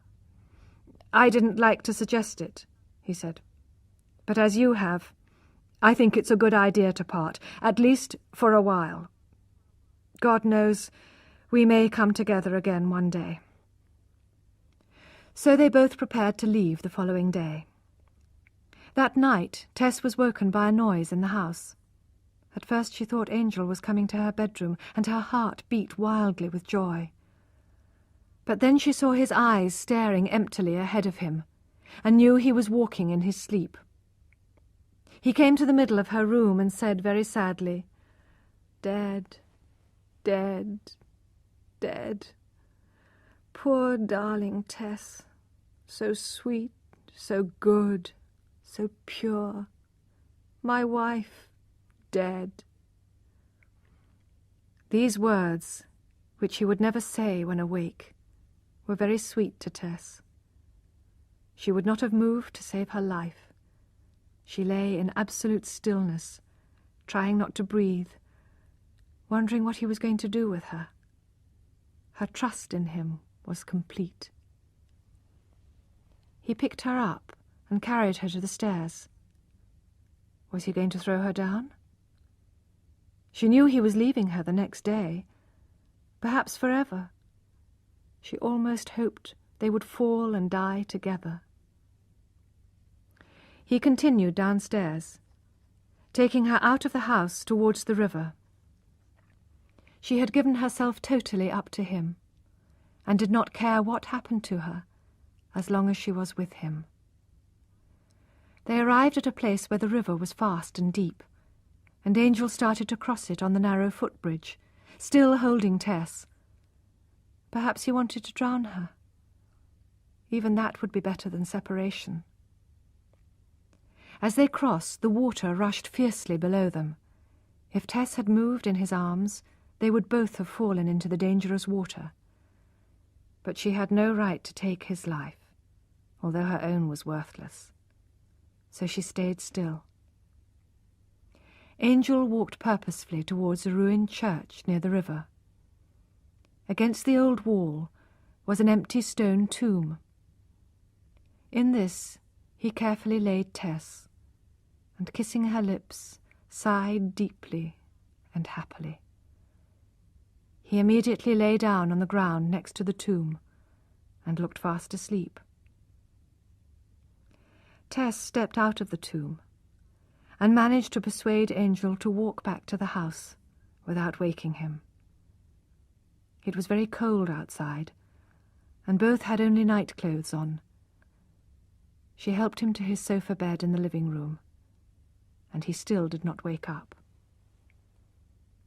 Next morning, he seemed to remember nothing of the night's experiences, and Tess did not refer to his sleepwalking. They finished packing and left the farmhouse, where they had hoped to be so happy. After driving some distance, Angel stopped the carriage to get down and continue on foot. Tess was going further on in the carriage. He spoke seriously to her as they separated. "Now remember," he said, "I am not angry with you, but I cannot bear to live with you at the moment. I will try to accept it, but until I come to you, you should not try to come to me." The punishment seemed a heavy one to Tess. Had she really deserved this? "May I write to you?" "Oh, yes, if you are ill or need anything. You probably won't, so I might be the first to write." "I agree to the conditions, Angel, because you know best. Only don't make it too much for me to bear." That was all she said. If she had sobbed or fainted or begged him, he would probably have given way. But she made it easy for him. He gave her some money and they said goodbye. He stood on the road watching the carriage continue up the hill, secretly hoping that Tess would look back. But she was lying half dead with misery inside. He turned to walk on alone, not realizing that he still loved her.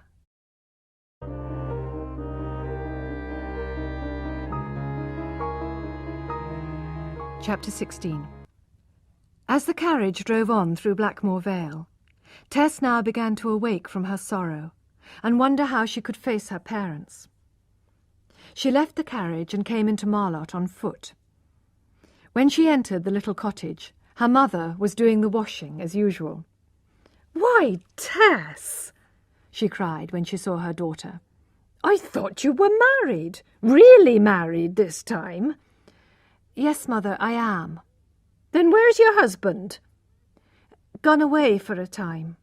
"Gone away? When were you married, then? Tuesday, as you said." "Yes, Mother." Married on Tuesday, and today it's only Saturday and he's gone away? What strange husbands you seem to find, Tess. Mother. Tess ran across to Joan and put her head on Joan's shoulder. You told me I mustn't tell him, but I did. I couldn't help it. And he went away. Oh, you fool, you little fool, cried her mother. I know, sobbed Tess. But he was so good. I couldn't lie to him. And if only you knew how much I loved him and how much I wanted to marry him. Well, it's too late now, said Mrs. D'Urberville. Whatever will your father say? He was very proud of your marriage. He's been telling them at the public house that you'll help his noble family become great again. Oh, there he is now. Tess ran upstairs, but through the thin walls she could hear the whole story being told to Sir John. People will laugh at me in the village, he said. Do you think he really did marry her, Joan? Or is it like the first? Tess could listen no more. Even her own family did not believe her. She could not stay. She gave her mother half the money which Claire had given her, and told her family she was going to join him. And so she left Marlott again, looking for work. Angel Clare also returned home. He had spent 3 weeks since his wedding trying to remain calm and continue his studies, but with the disturbing picture of Tess always in his mind. He was beginning to wonder if he had treated her unfairly. She had been so much a part of his plans for the future that he was now thinking of countries where they could farm together. The idea of Brazil attracted him. The countryside, people and habits would be so different. Perhaps they could make a new life there together. So he went back to Emminster to tell his parents his new plan. "But where's your wife, dear Angel?" cried his mother when he arrived. "She's at her mother's for the moment. I've come home in rather a hurry because I've decided to go to Brazil." "Brazil? But they're all Roman Catholics there." "Are they? I hadn't thought of that." But Mr. and Mrs. Clare were even more interested in their son's marriage than in Brazil's religion. "Angel, we do want to meet your wife. We're not in the least angry about this rather hurried wedding. So why haven't you brought her? It seems strange." Angel explained that she would be staying at her mother's, while he went to Brazil alone to see if the country was suitable. He planned to bring her to meet his parents before he went there a second time with her. But his mother was disappointed at not seeing Tess. She watched her son as he ate and asked questions. "Is she very pretty?" "She certainly is." "And a maiden, of course." "Of course." "I imagine you were her first love." "Exactly." His father asked no questions, but when the moment for evening prayers arrived, he chose a passage from the Bible. "This passage is very suitable as you are here, Angel. It is in praise of a pure wife. We shall all think of her as your father reads it," added his mother. As they listened to the ancient, beautiful words, Angel felt like crying. His mother said, "You see, Angel, the perfect woman, the Bible tells us, is a working woman. Not a fine lady, a girl just like your wife. A girl who uses her hands and heart and head for others. I wish I could have met her, Angel. As she is pure, she is fine enough for me." Claire's eyes were full of tears. He quickly said good night and went to his room. His mother followed and stood at his door, looking anxiously at him. "Angel, why are you going away so soon? Have you quarrelled with your wife in these 3 weeks? Angel, is she a woman with a past?" The mother's instinct had found the cause of her son's worries. "She is totally pure," he replied, and felt that he had to tell that lie, even if he went to hell there and then for it. "Then never mind the rest. There are few better things in nature than a pure country girl. Claire felt furious with Tess, because she had forced him to deceive his parents. Then he remembered her sweet voice, and the touch of her fingers on his face, and her warm breath on his lips. But this well-meaning young man, despite his advanced ideas, was still limited in his thinking. He could not see that Tess was in character as pure as the pure wife in the Bible. The next day Claire left Emminster and began to prepare for his journey to Brazil. One day, returning from doing some business with a farmer, he happened to meet one of the dairymaids from Talbothays, Is Hewitt. He knew her secret. She was an honest girl who loved him, and who might have made as good a farmer's wife as Tess. He learned from Is that of the other dairymaids, Retty had become ill, and Marion had started drinking. And Is herself? "Suppose I had asked you to marry me, Is?" he asked. "I would have said yes, and you would have had a woman who loved you." A wild anger took hold of Claire. Society and its rules had trapped him in a corner. Why shouldn't he take his revenge on society? "I am going to Brazil, Is, without Tess. We have separated for personal reasons. I may never be able to love you, but will you come with me?" "Yes, I will," said Is after a pause. "You know it's wrong in the eyes of the world, don't you? Do you love me very much? More than Tess?" "I do. Yes, oh, I do love you. But not more than Tess. Nobody could. She would have laid down her life for you." Claire was silent. A sob rose inside him. He heard Izzy's words again and again in his head. She would have laid down her life for you. "I'm sorry, Iz," he said suddenly. "Please forget what I said just now. I must be mad." "Oh, please take me. Oh, I shouldn't have been so honest," sobbed Iz. "Iz, by your honesty, you have saved me from doing something wicked. Thank you for that, and please forgive me." And so Angel said goodbye to the miserable girl. But he did not turn towards Tess's village. He continued with his plan, and 5 days later left the country for Brazil. And so the months passed. Tess found occasional dairy work for the spring and summer. She sent all Angel's money to her family, who as usual had many expenses and hardly any income. She was too proud to ask Angel's family for more money.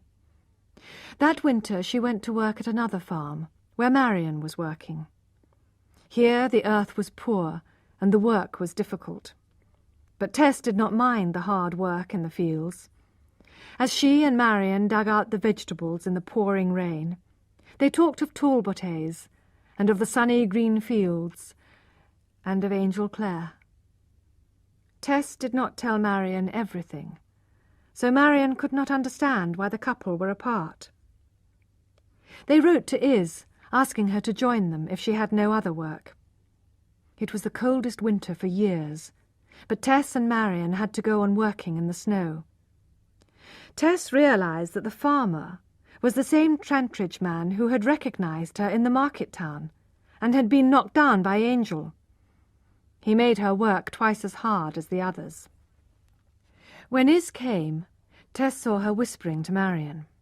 Tess had a feeling it was important. "Is it about my husband?" she asked Marion later. "Well, yes. Iz said I shouldn't tell, but he asked her to run away to Brazil with him." Tess's face went as white as the snow on the ground. "What happened?" "He changed his mind, but he was going to take her." Tess burst out crying. "I must write to him. It's my fault. I shouldn't have left it to him. He said I could write to him. I've been neglecting him." But in the evening, in her room, she could not finish her letter to him. She looked at her wedding ring, which she wore round her neck in the day, and kept on her finger all night. What kind of husband would ask Iz to go to Brazil with him, so soon after parting from his wife? But this new information made her think again of visiting Angel's family in Emminster. She wanted to know why he had not written to her. She could meet his parents, who would surely be kind to her in her loneliness. So she decided to walk there from the farm at Flintcombe Ash on a Sunday, her only free day. It was 15 miles each way. She dressed in her best, encouraged by Marion and Iz, who sent her on her way at 4 o'clock in the morning. The girl sincerely loved Tess and wished for her happiness. It was a year since her wedding, and on that bright, cold morning her unspoken hope was to win over her husband's family, and so persuade him back to her. Although she started cheerfully, she began to lose her courage as she approached Emminster. The church looked forbidding. Perhaps the rather strict parson would not approve of her travelling so far on a Sunday. But she had to go on. She took off her thick walking boots and hid them behind a tree, changing into her pretty shoes. She would collect the boots on the way out of town. She took a deep breath and rang the bell at the parson's house. Nobody answered. She tried again. Silence. It was almost with relief that she turned and walked away. Then she suddenly remembered that they must all be at church. So she waited in a quiet part of the street until people began to stream out of church. She immediately recognized Angel's brothers and even overheard some of their conversation.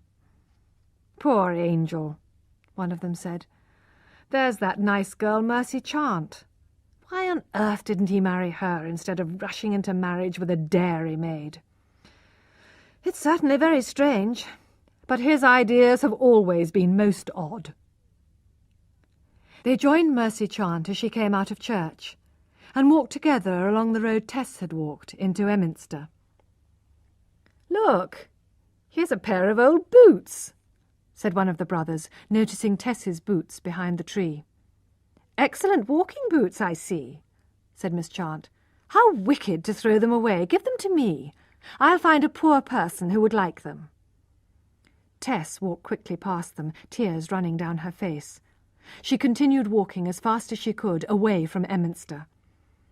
How unlucky that she had met the sons, and not the father. Angel's parents would have taken poor lonely Tess to their hearts immediately, as they did every other lost soul, without thought of family or education or wealth. She grew more and more tired and depressed as she walked the 15 miles back to Flintcombe Ash, where only hard work awaited her. But on the way she noticed a crowd listening to a preacher, and she stopped for a while to join them. The preacher was describing with enthusiasm how he had been wicked for years, and how a certain parson had pointed it out to him. This had gradually turned him from wickedness. But Tess was more shocked by the voice than the words. She moved round behind the crowd to look at his face. As the afternoon sun shone full on him, she recognized Alec d'Urberville.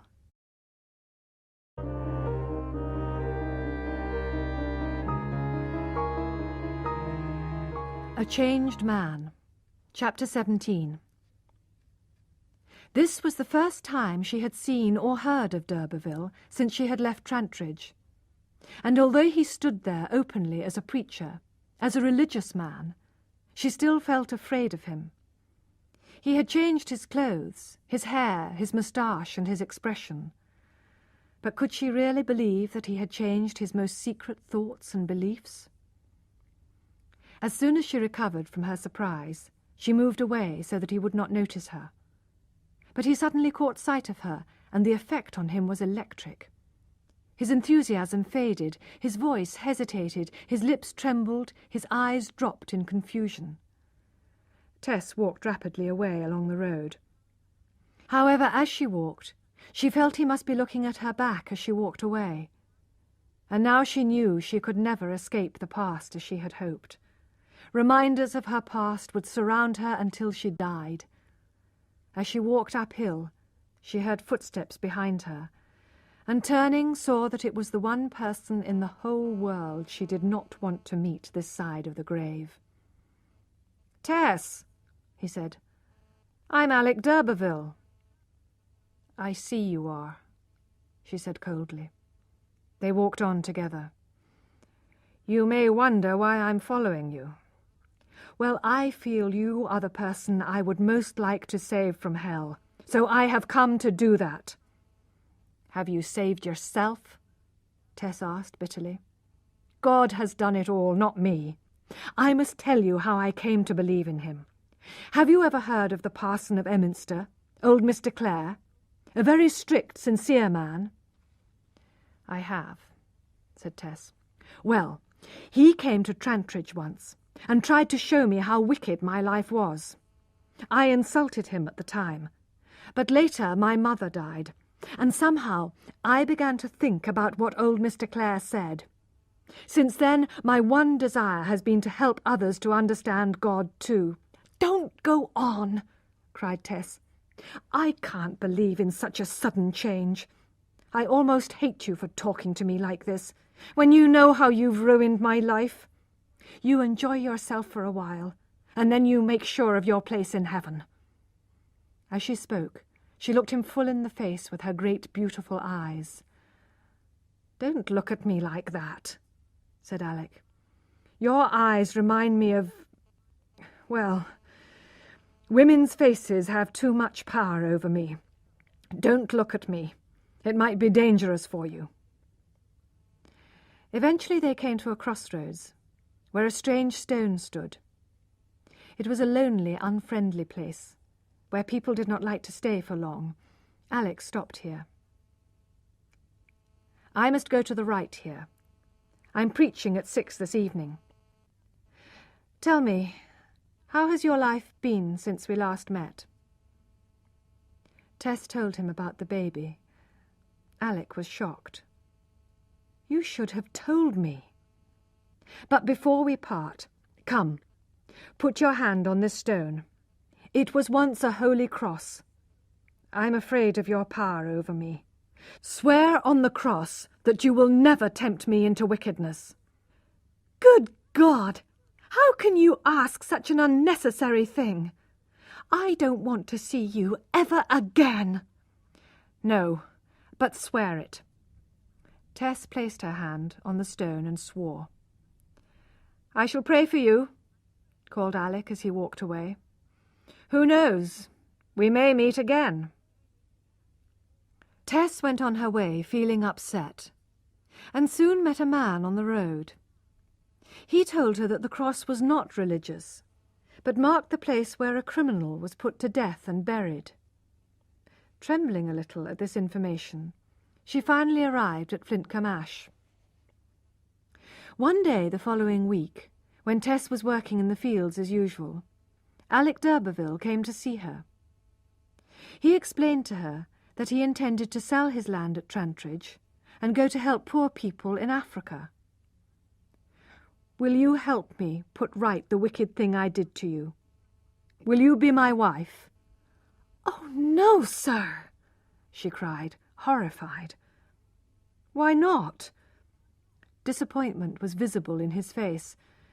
It was not only duty which pushed him to make this offer, but also his old passion for her. "You know I don't love you," answered Tess. "In fact, I love somebody else."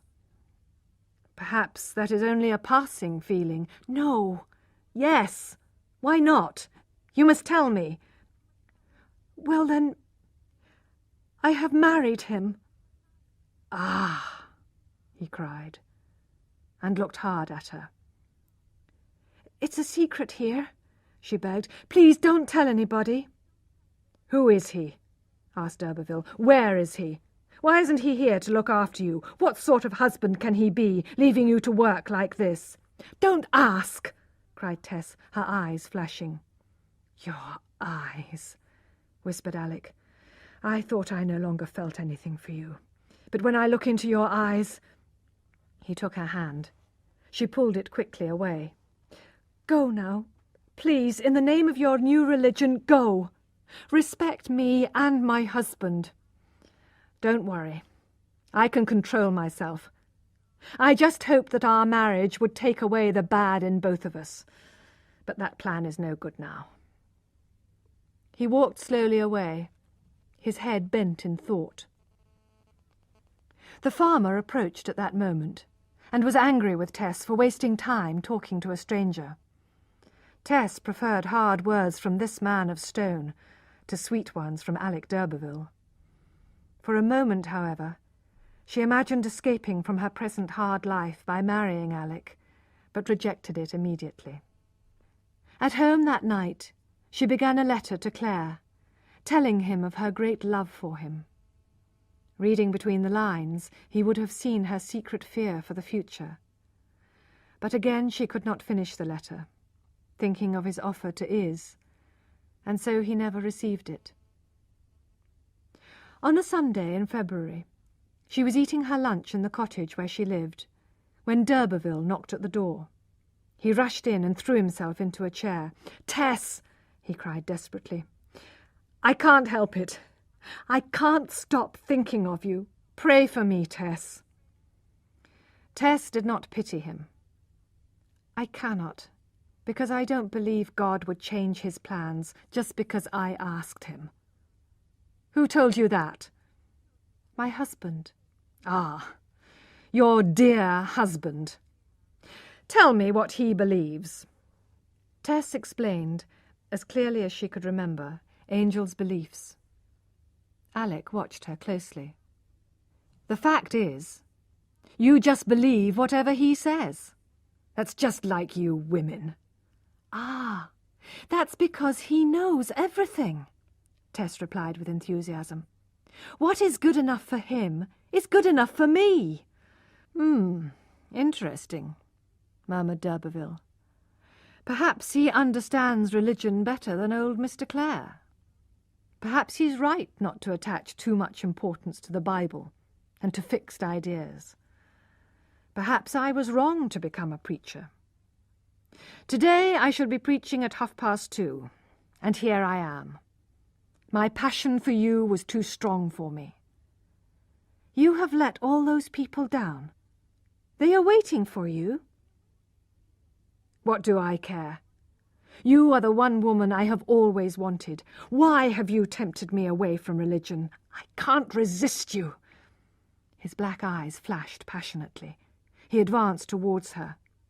"I couldn't help your seeing me again," cried Tess, moving nervously away from him. "Please leave me. Remember, I am married. Remember, I can't defend myself." Alex stopped, turned and went out without another word. But he went on thinking of Angel's religious logic, as explained by Tess. It seemed to make sense. That clever husband doesn't know that his ideas may lead me back to her. He laughed to himself. In March, the threshing machine came for a day to Flint Camash. It was a huge red machine which ate all the corn the farm workers could feed it. Next to it stood the engine which ran it, and the engineer. He lived in a world of fire and smoke, and was permanently black as if he came from hell. The farmer put Tess next to the threshing machine, so that she had the hardest and most tiring job of all. She had little chance to talk or rest, and at lunchtime was about to start eating, when she noticed d'Urberville approaching. He had changed his parson's clothes, and now looked just like the young gentleman she had first met at Trantridge. "I am here again, you see," he said, smiling at her. "Why do you bother me like this?" she cried. "You trouble me.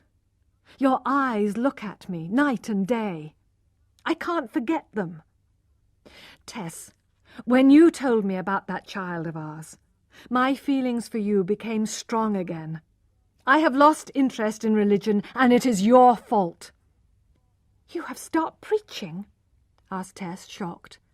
"I have. What a lot of stupid people they are to listen to a preacher anyway, and I am convinced that your wonderful husband's views are better than old Parson Clare's.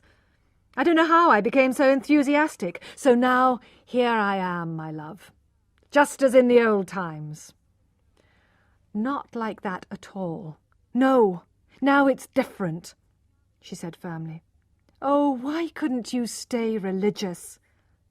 Because you've explained your husband's ideas so well to me that I accept them. But seriously, Tess, you need help. I am here, and this husband of yours is not. Come with me. My carriage is waiting the other side of the field. You have tempted me. Now share my life forever. He put an arm round her waist. Tess was red with anger, but said nothing. She picked up a heavy leather glove and hit him in the face with it. It was an action which her ancestors must have often practised. Alec jumped up and wiped the blood from his mouth. "Remember one thing," he said angrily, only just controlling himself as he held her by the shoulders. "Remember, my lady, if you are any man's wife, you are mine. I will have you again. I'll come back for an answer later on." So he left, and the farm workers started the afternoon's threshing. It went on until the evening, as the work had to be finished that day. Tess became more and more exhausted, and was near to fainting when they finally stopped. Alec d'Urberville, who had been waiting for this moment, appeared at her side. "You are so weak," he said, holding her arm. "I've told the farmer he should not use women for work with a threshing machine. It's too hard. I'll walk home with you." "Oh, yes, please do," murmured Tess, too tired to be afraid of him. "You are kind sometimes, and at least you wanted to put right the wrong by offering to marry me."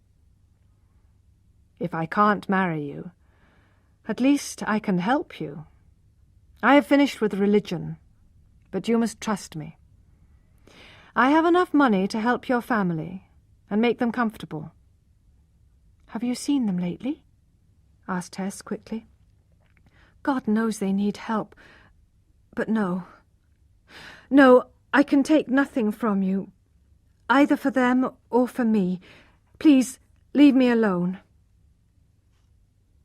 As soon as she reached her room, she wrote a passionate letter to Angel. "My own husband. I must call you that. I must ask you for help. I have no one else. I am so open to temptation, Angel.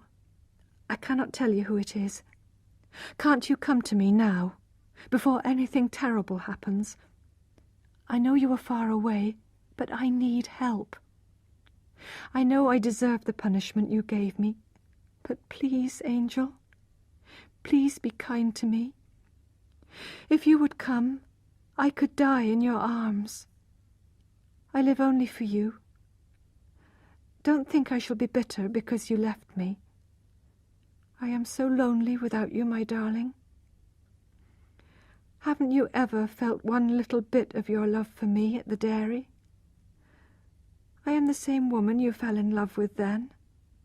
The very same. As soon as I met you, the past was dead for me. Can't you see this? How silly I was to trust that you would always love me. I ought to have known I couldn't be so lucky.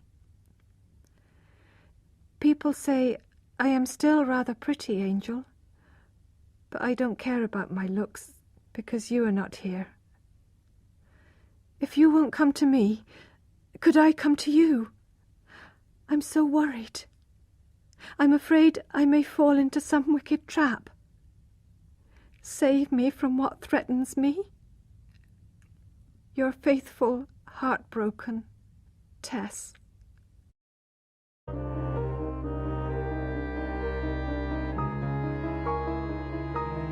Chapter 18.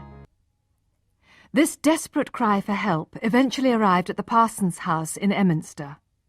Old Mr. Clare was pleased. "I think this letter is from Angel's wife. I hope this will bring him home more quickly. He did say he was planning to come home next month." "Dear boy, I hope he will get home safely," murmured Mrs. Clare. "I still feel he should have gone to university like the other two.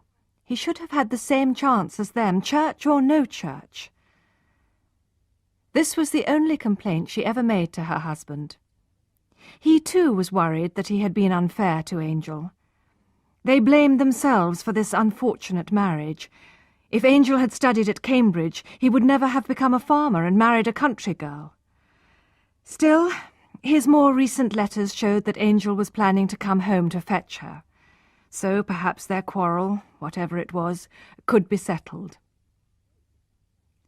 Angel himself was at this moment riding across Brazil towards the coast. He had never completely recovered from the serious illness he had had when he first arrived. He was not as strong as before, and looked much older. The country had been a disappointment to him. Many farmers had come here from England, hoping to make their fortune, and had died in the fields or on the roads. He knew now he could not farm here. His attitude to life had changed during this time. He began to look again at what was right and wrong. He began to see that a person should be judged not only on what he has done, but also on what he wanted to do. He began to think that he had perhaps been unfair to Tess, and he thought about her with growing affection. He wondered why she had not written. He forgot that he had told her not to write first. He did not realize that she was obeying his orders exactly, although it was breaking her heart. On his journey, he travelled with another Englishman. They were both depressed, and both told each other their problems. The stranger was older and more experienced than Angel. He had a different, more open approach to life. He told Angel clearly that he was wrong in parting from Tess. The next day they got wet in a thunderstorm. The stranger fell ill and died a few days later. Death came as no surprise in that unfriendly land. Claire buried him and continued his journey. The man's words were somehow given greater importance by his unexpected death, and suddenly Claire felt ashamed. Tess had committed no crime. He should believe in her character, and not object to a past action she could not avoid. He remembered the words of Is Hewitt. She would have laid down her life for you. No woman could do more. How she had looked at him on their wedding day, as if he were a god.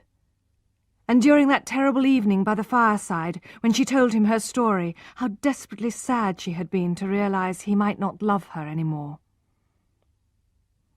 Meanwhile, Tess was not hopeful that Angel would come in answer to her letter. The past had not changed, so he might not change either. Nevertheless, she spent her spare time preparing for his possible return, practicing singing the songs he used to like, tears rolling down her cheeks all the while. One evening she was in the cottage as usual, when there was a knock at the door. A tall, thin girl came in, and Tess recognized her young sister, Liza Lou. "Liza Lou," said Tess. "What's the matter?" "Mother is very ill," her sister said seriously. "And father is not well either, and says a man of such noble family shouldn't have to work, so we don't know what to do." Tess thought for a moment. She realized she had to go home immediately, although her time was not yet up at the farm. She left her sister to rest for a while, and she herself set off at once with her possessions in a basket. Although it was night, and she had a 15-mile walk, she felt quite safe. She was only worried about her mother, and did not notice the strange shapes of trees and hedges in the darkness. At 3 a.m, she passed the field where she had first seen Angel Clare, and felt again the disappointment when he did not dance with her. And when she saw the family cottage, it seemed to be part of her body and life, as it always did. She found her mother recovering from her illness, and took over as head of the household. Her father did not seem ill, and had a new plan for earning money.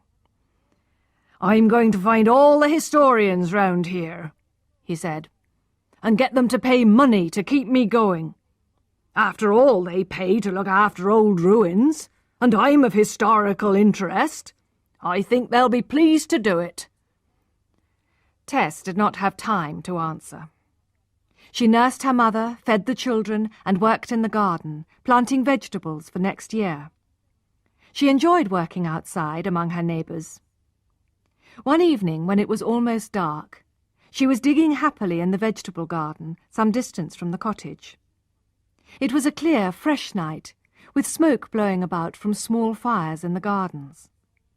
Suddenly she saw a man's face in the light of a fire. It was d'Urberville. She gasped and stepped back, her face pale. "What are you doing here?" "My dear Tess, I just want to help you, to see you." "Have you finished at that farm?" "Yes, I have." "Where are you going next? To join your dear husband?" "Oh, I don't know," she said bitterly.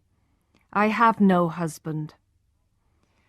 "That is quite true in one way, but you have a true friend. When you go back to your cottage, you'll see what I've done for you." "Oh, Alec, I wish you wouldn't give me anything. I have enough. I just don't want to live at all." Her tears fell as she started digging again. When she looked round, d'Urberville had left. On her way back, one of her sisters rushed towards her, shouting, "Tess! Tess, Mother is much better, but Father is dead." "But Father was only a little bit ill," said Tess, trying to take in the news. "He dropped down just now, and the doctor said there was no hope for him because it's his heart." Poor John d'Urberville's death had more importance than his family realized at first. The cottage was in his name. On his death, the farmer who owned it decided to put farm workers in it and told the d'Urbervilles to leave. They were not much respected in the village because of John's laziness. Tess also felt guilty that her presence might have influenced the farmer. The village people clearly thought she was not a good example for their children. So, on Lady Day, the d'Urbervilles had to leave their old home. The night before they left, d'Urberville came to visit Tess, to offer her and her family a little house on his land at Trantridge. Her mother could look after the chickens, and he would pay for the children to go to school. Tess firmly rejected his offer, but when he had gone, for the first time a feeling of anger rose in her against her husband. She had never intended to do wrong, and he had punished her too hard. She passionately wrote these few words to him. "Oh, why have you treated me so badly, Angel? I do not deserve it. You are cruel. I intend to forget you. You have been so unfair to me. T." She ran out and posted it before she could change her mind. "I see there's been a visitor," said her mother, coming into the living room later. "Your husband, was it?" "No, it wasn't him. He'll never, never come," said Tess hopelessly. She had said it was not her husband, but she was feeling more and more that d'Urberville was physically her husband. Next day, their possessions were put on a wagon and taken to Kingsbere. Mrs. d'Urberville had booked rooms there, as it was the family home of the d'Urbervilles, and she still hoped some good would come of belonging to the ancient family. But as they approached Kingsbere, after a long and tiring day's journey, a man came to tell them there were no rooms available. Tess and her mother unloaded the wagon and left the children and furniture near the churchyard wall, while they looked for somewhere to stay. But all the rooms were full. Tess looked desperately at the pile of their possessions. In the cold sunlight of this spring evening, the furniture looked old and the pots looked worn. "Tombs belong to families forever, don't they?" asked her mother brightly, having looked round the churchyard. "Well, that's where we'll stay, children, until the place of your ancestors finds us some shelter." Tess helped her mother move the big bed against the church wall. Underground were the tombs of the d'Urbervilles, and at the head of the bed was a beautiful old window, in which the symbols on the d'Urberville seal and spoon could be seen.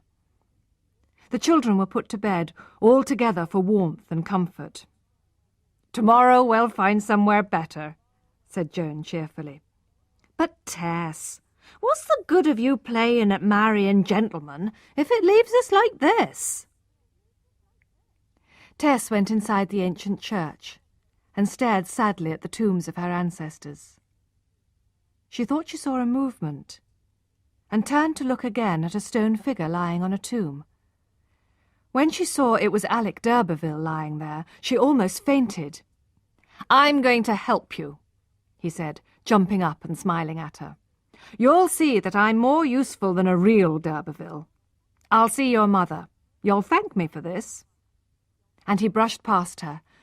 She dropped her head on the cold stone of the tomb. "Why am I on the wrong side of this stone?" she whispered. Marion and Iz had seen Tess moving house with her family, and knew what a difficult position she was in. They generously hoped she would one day be happy with Angel again, and were afraid for her, knowing that Alec d'Urberville was constantly tempting her. They decided to write a letter to Angel Clare, to inform him of the dangerous situation his wife was in. This is what they wrote. "Dear Sir, watch out for your wife if you love her as much as she loves you. She is in danger from an enemy in the shape of a friend. A woman's strength cannot last forever, and water, if it drops continually, will wear away a stone. Yes, even a diamond. From 2 well-wishers."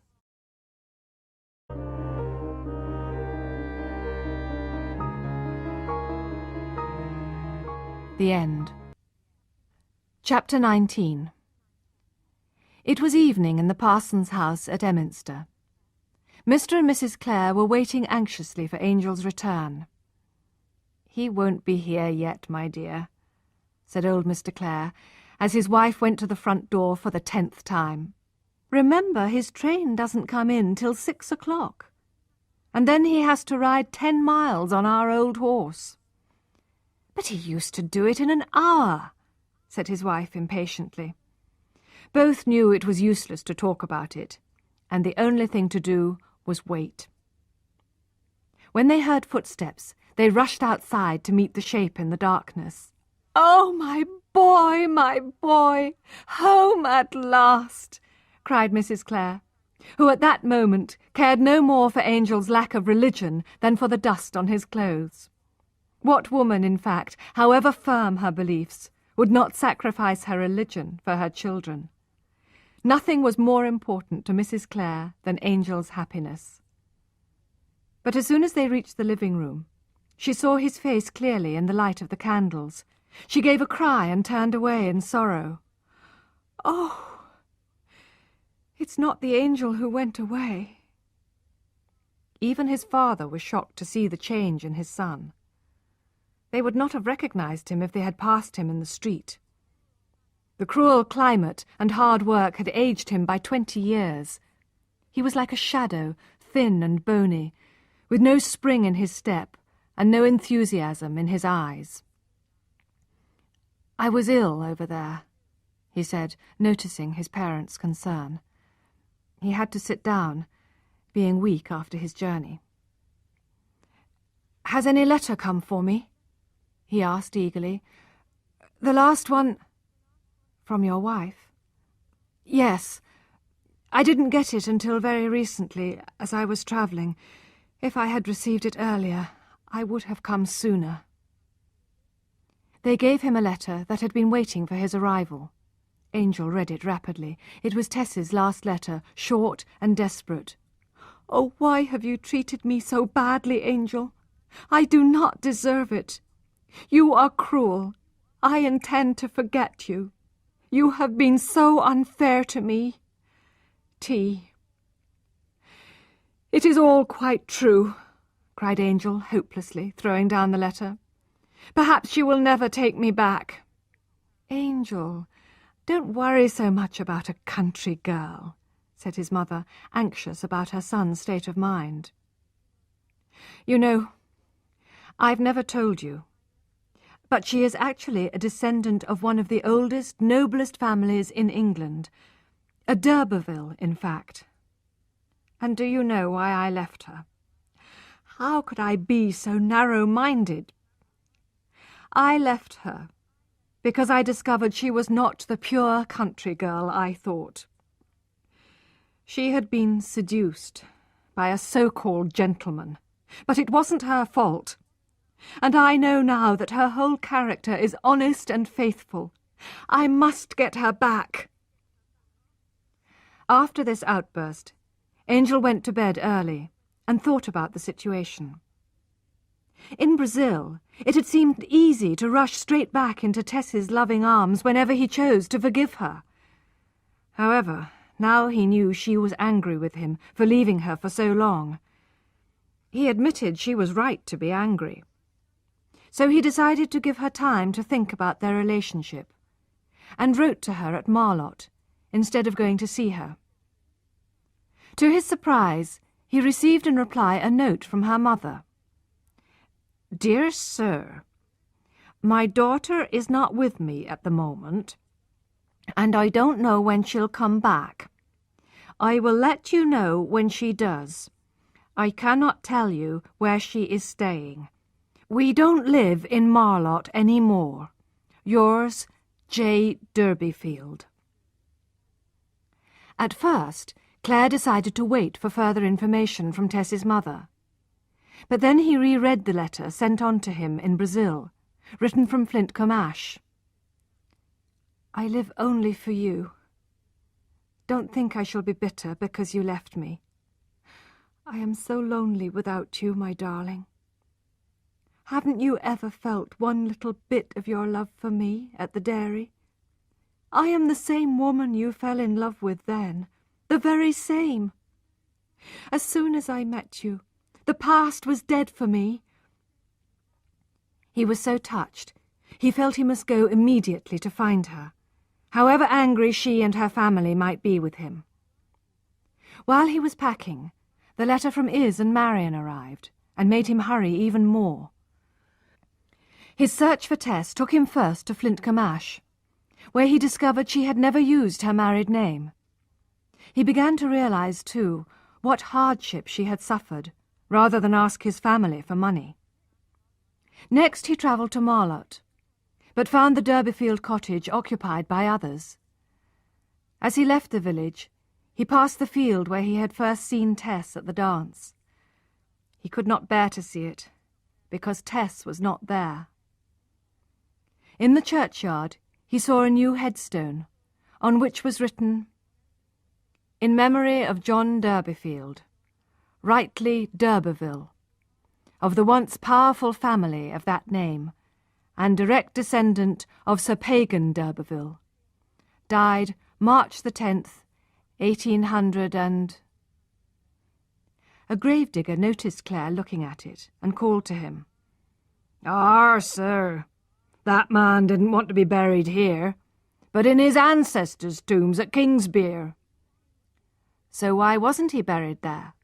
"No money. In fact, sir, even this headstone has not been paid for." Claire went immediately to pay the bill for the stone, and set out towards Shaston, where he found Mrs. Durbeyfield and her children living in a small house. She seemed embarrassed to see him. "I'm Tess's husband," he said awkwardly. "I want to see her at once. You were going to write and tell me where she is. Is she well?" "I don't know, sir, but you ought to." "You're right. I ought to know that about my own wife. Where is she?" Mrs. Durbeyfield would not reply. "Do you think Tess would want me to try and find her?" "I don't think she would." He was turning away, and then he thought of Tess's letter. "If you would come, I could die in your arms. I live only for you.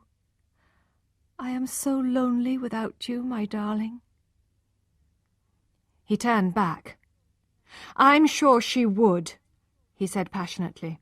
"I know her better than you do." "I expect you do, sir, for I have never really known her. Please, Mrs. D'Urberville, please tell me where she is. Please be kind to a miserable, lonely man." There was a pause after this cry from the heart. Finally Tess's mother replied in a low voice, "She's at Sandbourne." "Thank you," he said, relieved. "Do you need anything?" "No, thank you, sir," said Joan D'Urberville. "We are well provided for." Clare took the train to Sandbourne.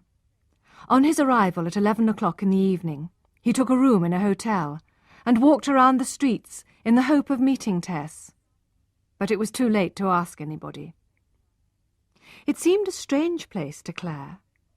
It was a bright, fashionable holiday town, with parks, flower beds, and amusements. This new town, a product of modern civilization, had grown up near the ancient Egdon Woods, where the paths over the hills had not changed for 1,000 years. He walked up and down the wide streets, trying to admire the modern buildings. He felt confused. The sea murmured, and he thought it was the trees. The trees murmured, and he thought it was the sea. He could not understand what had brought Tess here. This was a town for relaxation, for pleasure, not for a working girl like Tess. There were no cows to milk here, and no vegetables to dig. He looked at the lights in the bedroom windows, and wondered which one was hers. Before going to bed, he reread Tess's passionate letter. He could not sleep that night. At the post office next morning, they knew nothing of the names of Clare or D'Urberville. "But there is a name of D'Urberville, at Mrs. Brooks," said the postman. "That's it!" cried Clare, pleased to think she had taken her ancestor's name, as he had suggested. He made his way quickly to Mrs. Brooks's house, following the postman's directions. It was a large, impressive house, and he wondered if he should go to the back door, as Tess was probably a servant here. But he rang at the front. Mrs. Brooks herself appeared. "Is Teresa d'Urberville here?" he asked. "Mrs. d'Urberville?" "Yes." He felt pleased that she was known there as a married woman. "Please tell her that a relation wants to see her. Say it's Angel." "Mr. Angel?" "No, just Angel. She'll know." Angel waited in the sitting room, his heart beating painfully. "Whatever will she think of me?" he thought. "I look so different, so much older." He was still weak after his illness. He could hardly stand, and held on to the back of a chair as she entered the room. He was not prepared for what he saw. Tess was wearing fashionable clothes, and looked even more beautiful than he remembered. He had held out his arms, but they fell to his side because she stood still in the doorway. He thought she could not bear his changed appearance. "Tess," he whispered. His voice was low and breaking with emotion. "Can you forgive me for going away? Can't you come to me? Why are you so beautiful?" "It is too late," she said, her voice hard and her eyes shining unnaturally. "I didn't see you as you really were. Please forgive me, Tessie," he begged. "Too late, too late," she said, waving her hand impatiently. "Don't come close, Angel. Keep away." "But is it that you don't love me, my dear wife? Because I've been ill. I've come to find you. My parents will welcome you. I've told them everything. Yes, yes, but it is too late. Every moment seemed like an hour to her. She felt as if she was in a dream, trying to escape, but unable to. Don't you know what has happened? I waited and waited for you, but you didn't come. And I wrote to you, and you didn't come. He kept on saying you would never come back again. And he was very kind to my family. After Father's death, I don't understand. He has won me back to him. Claire stared at her.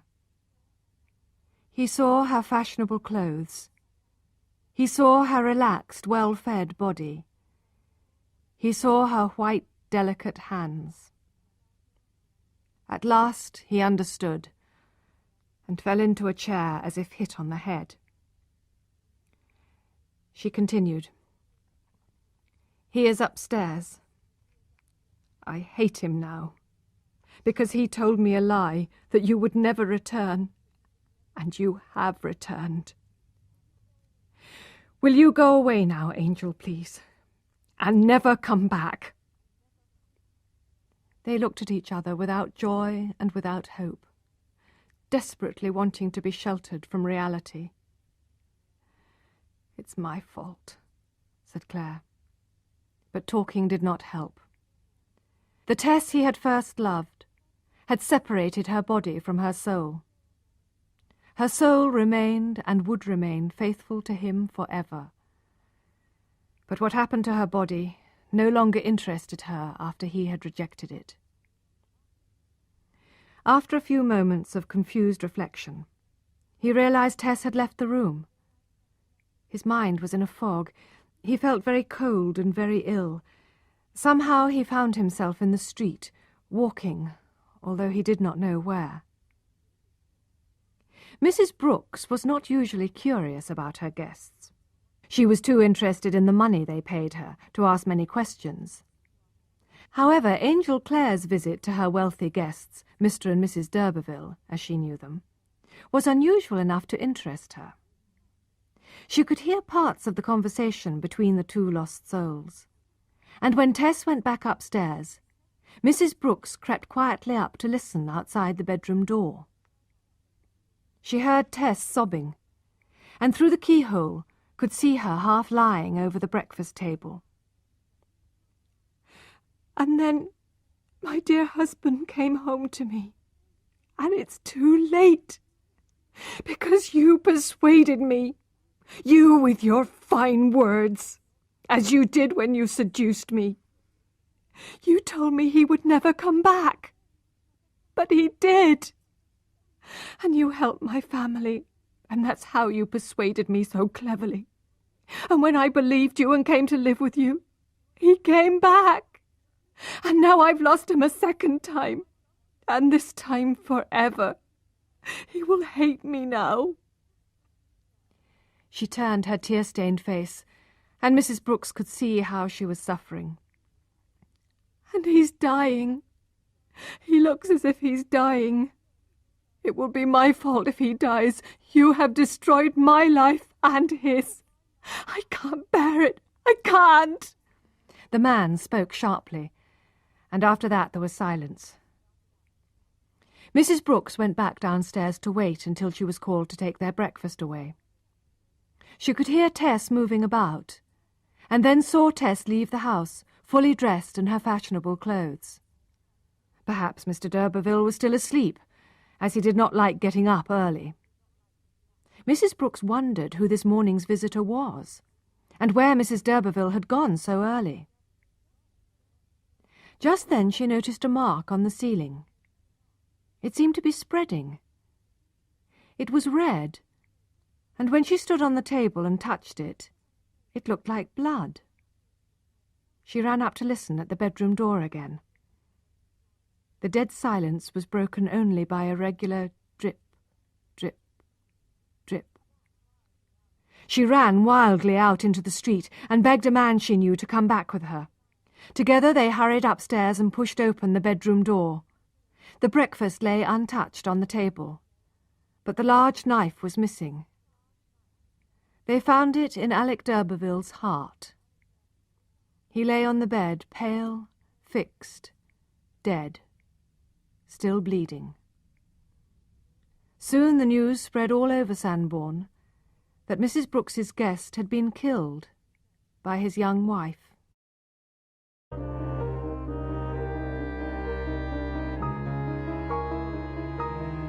Chapter 20. Meanwhile, Angel Clare returned to his hotel and sat for a while over breakfast staring into space. A note arrived from his mother, saying that his brother Cuthbert was going to marry Mercy Chant. Clare threw away the paper. At last he got up, paid the bill, and went to the railway station. But he could not sit patiently and wait for the next train in an hour's time. He had nothing to wish for in life, and nobody to love. He was in no hurry, but just wanted to get out of that town as soon as possible. So he started walking along the road out of town. The road was open and dropped down to cross a valley. When he was climbing the far side of the valley, he stopped for breath, and something made him turn round. There was a small black figure in the distance, a human figure, running. Clare waited. It looked like a woman, but he never imagined that it could be his wife, until she came close, and he saw it was Tess. "I saw you turn onto the road from the station, and I've been following you all this way." She was pale, breathless, and trembling. He did not question her, but took her arm and helped her along. They took a footpath under some trees to avoid being seen. "Angel," she said, "do you know why I've been running after you? To tell you that I've killed him." There was a pitiful smile on her white face as she spoke. "What?" he cried, thinking her mind was disturbed. "I don't know how I did it," she said. "I had to do it, for you and me, Angel. I was afraid long ago, when I hit him in the mouth with that heavy glove, that I might kill him one day. He has come between us and ruined our lives. I never loved him at all, Angel. You believe me, don't you? Oh, why did you go away when I loved you so much? But I don't blame you, Angel. Only, will you forgive me now? I could not bear losing you any longer. I had to kill him. Say you love me now. Say you do." "Oh, I do love you, Tess. I do. It has all come back," he said, holding her tightly in his arms. "But what do you mean? You've killed him." "He is dead. He heard me crying about you, and he called you rude names. I couldn't bear it, so I killed him."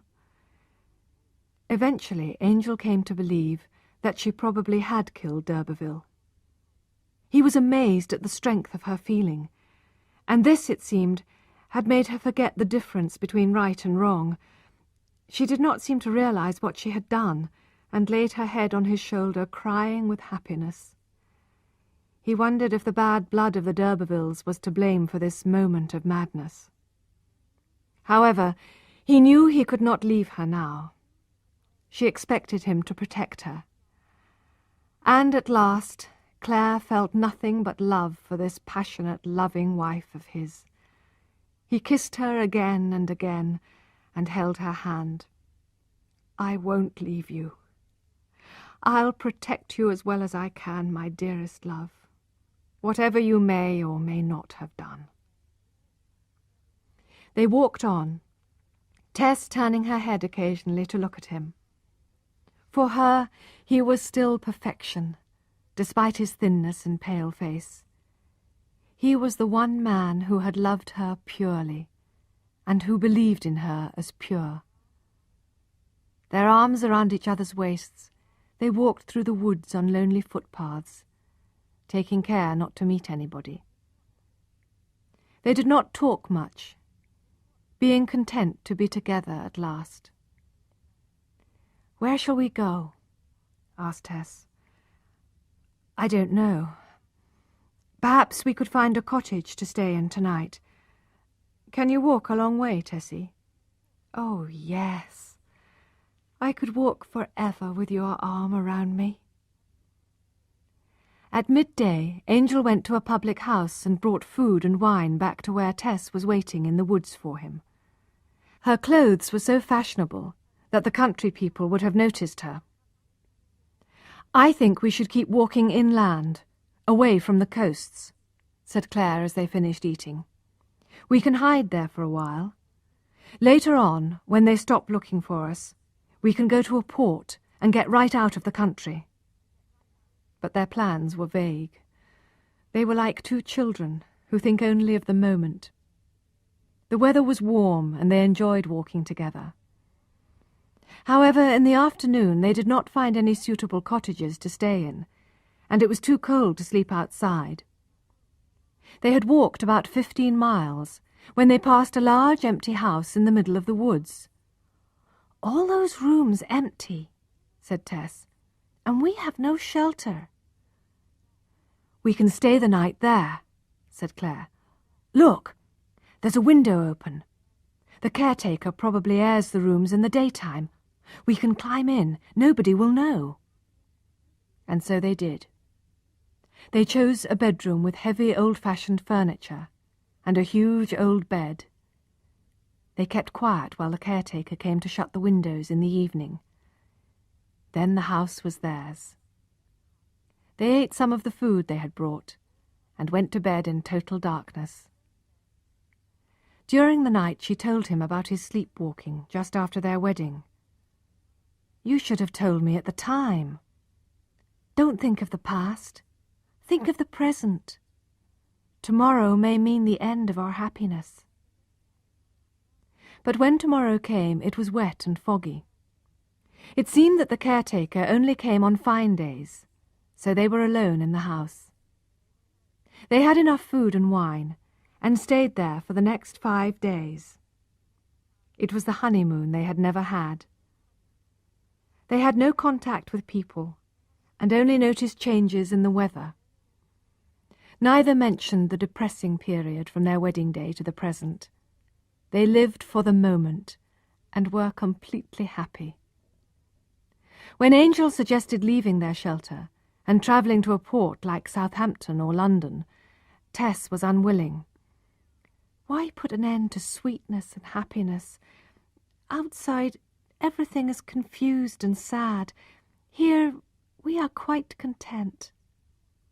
Angel agreed. Inside was forgiveness and love. Outside was eventual punishment. "And," she said, putting her cheek against his, "I want you to go on loving me. I'm afraid you might reject me one day for what I've done. Then I would rather be dead.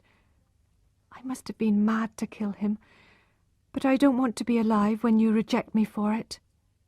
They stayed for one more day, but the caretaker came early that fine sunny morning. She wanted to open the windows in the bedrooms, which she did not usually do, and opened their bedroom door. She saw the young couple lying in the big bed, fast asleep, and hurried away to tell her neighbours. Tess and Angel woke soon after and decided to leave immediately. They dared not stay any longer. When they were in the woods, Tess turned to look at the house. "So much happiness in that house," she whispered. "My life can only be a question of a few weeks. Why couldn't we have stayed there?" "Don't say that, Tess. We'll go northwards and get to a port. They won't find us." They kept going all day and most of the night, passing the cathedral city of Melchester and reaching open land. It was a windy, cloudy night. They walked on grass, so as not to make any noise on the road. They were alone and in darkness. Suddenly, Claire almost bumped into a great stone rising up in front of him. Moving forwards carefully, they found other stones, standing tall and black against the night sky. "What on earth is this place?" Claire asked. "Listen!" cried Tess. The wind playing on the huge stones produced a strange tune, like the notes of a great harp. The couple walked slowly into the middle of the great circle of stones. "It's Stonehenge!" cried Claire. "The pagan temple?" "Yes, older than the centuries, older than the Urbervilles." "Let's stay here tonight, Angel," said Tess, lying down on a flat stone which was still warm from the day's sunshine. "We'd better not. This place can be seen for miles in daylight." "I feel at home here," murmured Tess. "You used to say at Talbot's that I was a pagan. Do you remember?" He bent over her and kissed her. "Sleepy, are you, dearest?" "I love it here," she said. "I have been so happy with you. And here I have only the sky above my face. There is nobody in the world except us two." Claire thought she could rest a while here. He put his coat over her and lay down beside her. "Angel," she asked presently, as they listened to the wind among the stones, "if anything happens to me, will you take care of Liza Lou?" "I will." "She is so good and pure. Oh, Angel, I wish you would marry her if you lose me, as you will do soon." "If I lose you, I lose everything." "She has all the best of me, without my bad side. And if she were yours, it would almost seem as if we were not separated by death. Well, I won't mention it again." There was silence for a while. Angel could see the first light in the east. They had not much time. "Did they sacrifice to God here?" she asked. "No, to the sun." "That reminds me, dear. Tell me, do you think we shall meet again after we are dead? I want to know." He kissed her to avoid replying. "Oh, Angel, that means no," she almost sobbed. "And I so wanted to see you again. So much, so much. Not even you and I, Angel, who love each other so much." He could not answer. Soon she fell asleep on the stone of sacrifice. The night wind died away, and the stones looked black in the half-light. Something seemed to move in the distance. It was a figure approaching Stonehenge. Claire wished they had gone on, but it was too late. He turned and saw another, and another. They were uniformed men closing in on Tess, with slow, purposeful steps. Claire jumped up wildly, looking round for a way to escape. "It's no use, sir," said the nearest policeman. "We've surrounded the place." "Let her finish her sleep," he begged in a whisper, as the men gathered round the stone. He held her hand. She was breathing more like a trapped animal than a woman. All waited in the growing light, their faces and hands silver, the stones grey. When the light was strong, she awoke.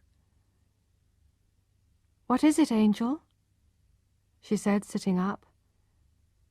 "Have they come for me?" "Yes, dearest." They have. That is right. I am almost glad. This happiness could not have lasted. She stood up and went towards the waiting men. I am ready, she said quietly. One July morning, the sun shone on two figures climbing the hill leading out of the fine city of Wintoncester. They were young, but they walked bent in sorrow. One was Angel Clare, the other Tess's younger sister, Liza Lou. Hand in hand with pale, tear-stained faces, they walked in silence. When they reached the top of the hill, they heard the town clocks strike 8. They turned quickly and looked back at the city. They could see the cathedral, the college, and the prison very clearly. A tall post was fixed to the prison tower. A few minutes after 8, as they watched, a black flag moved slowly up the post. The gods had finished playing with Tess. Society had seen justice done. Her d'Urberville ancestors slept on in their tombs uncaring. The two silent watchers dropped to the ground and stayed there without moving for a long time. The flag waved in the wind. As soon as they had strength, they stood up, joined hands again, and continued slowly on their way.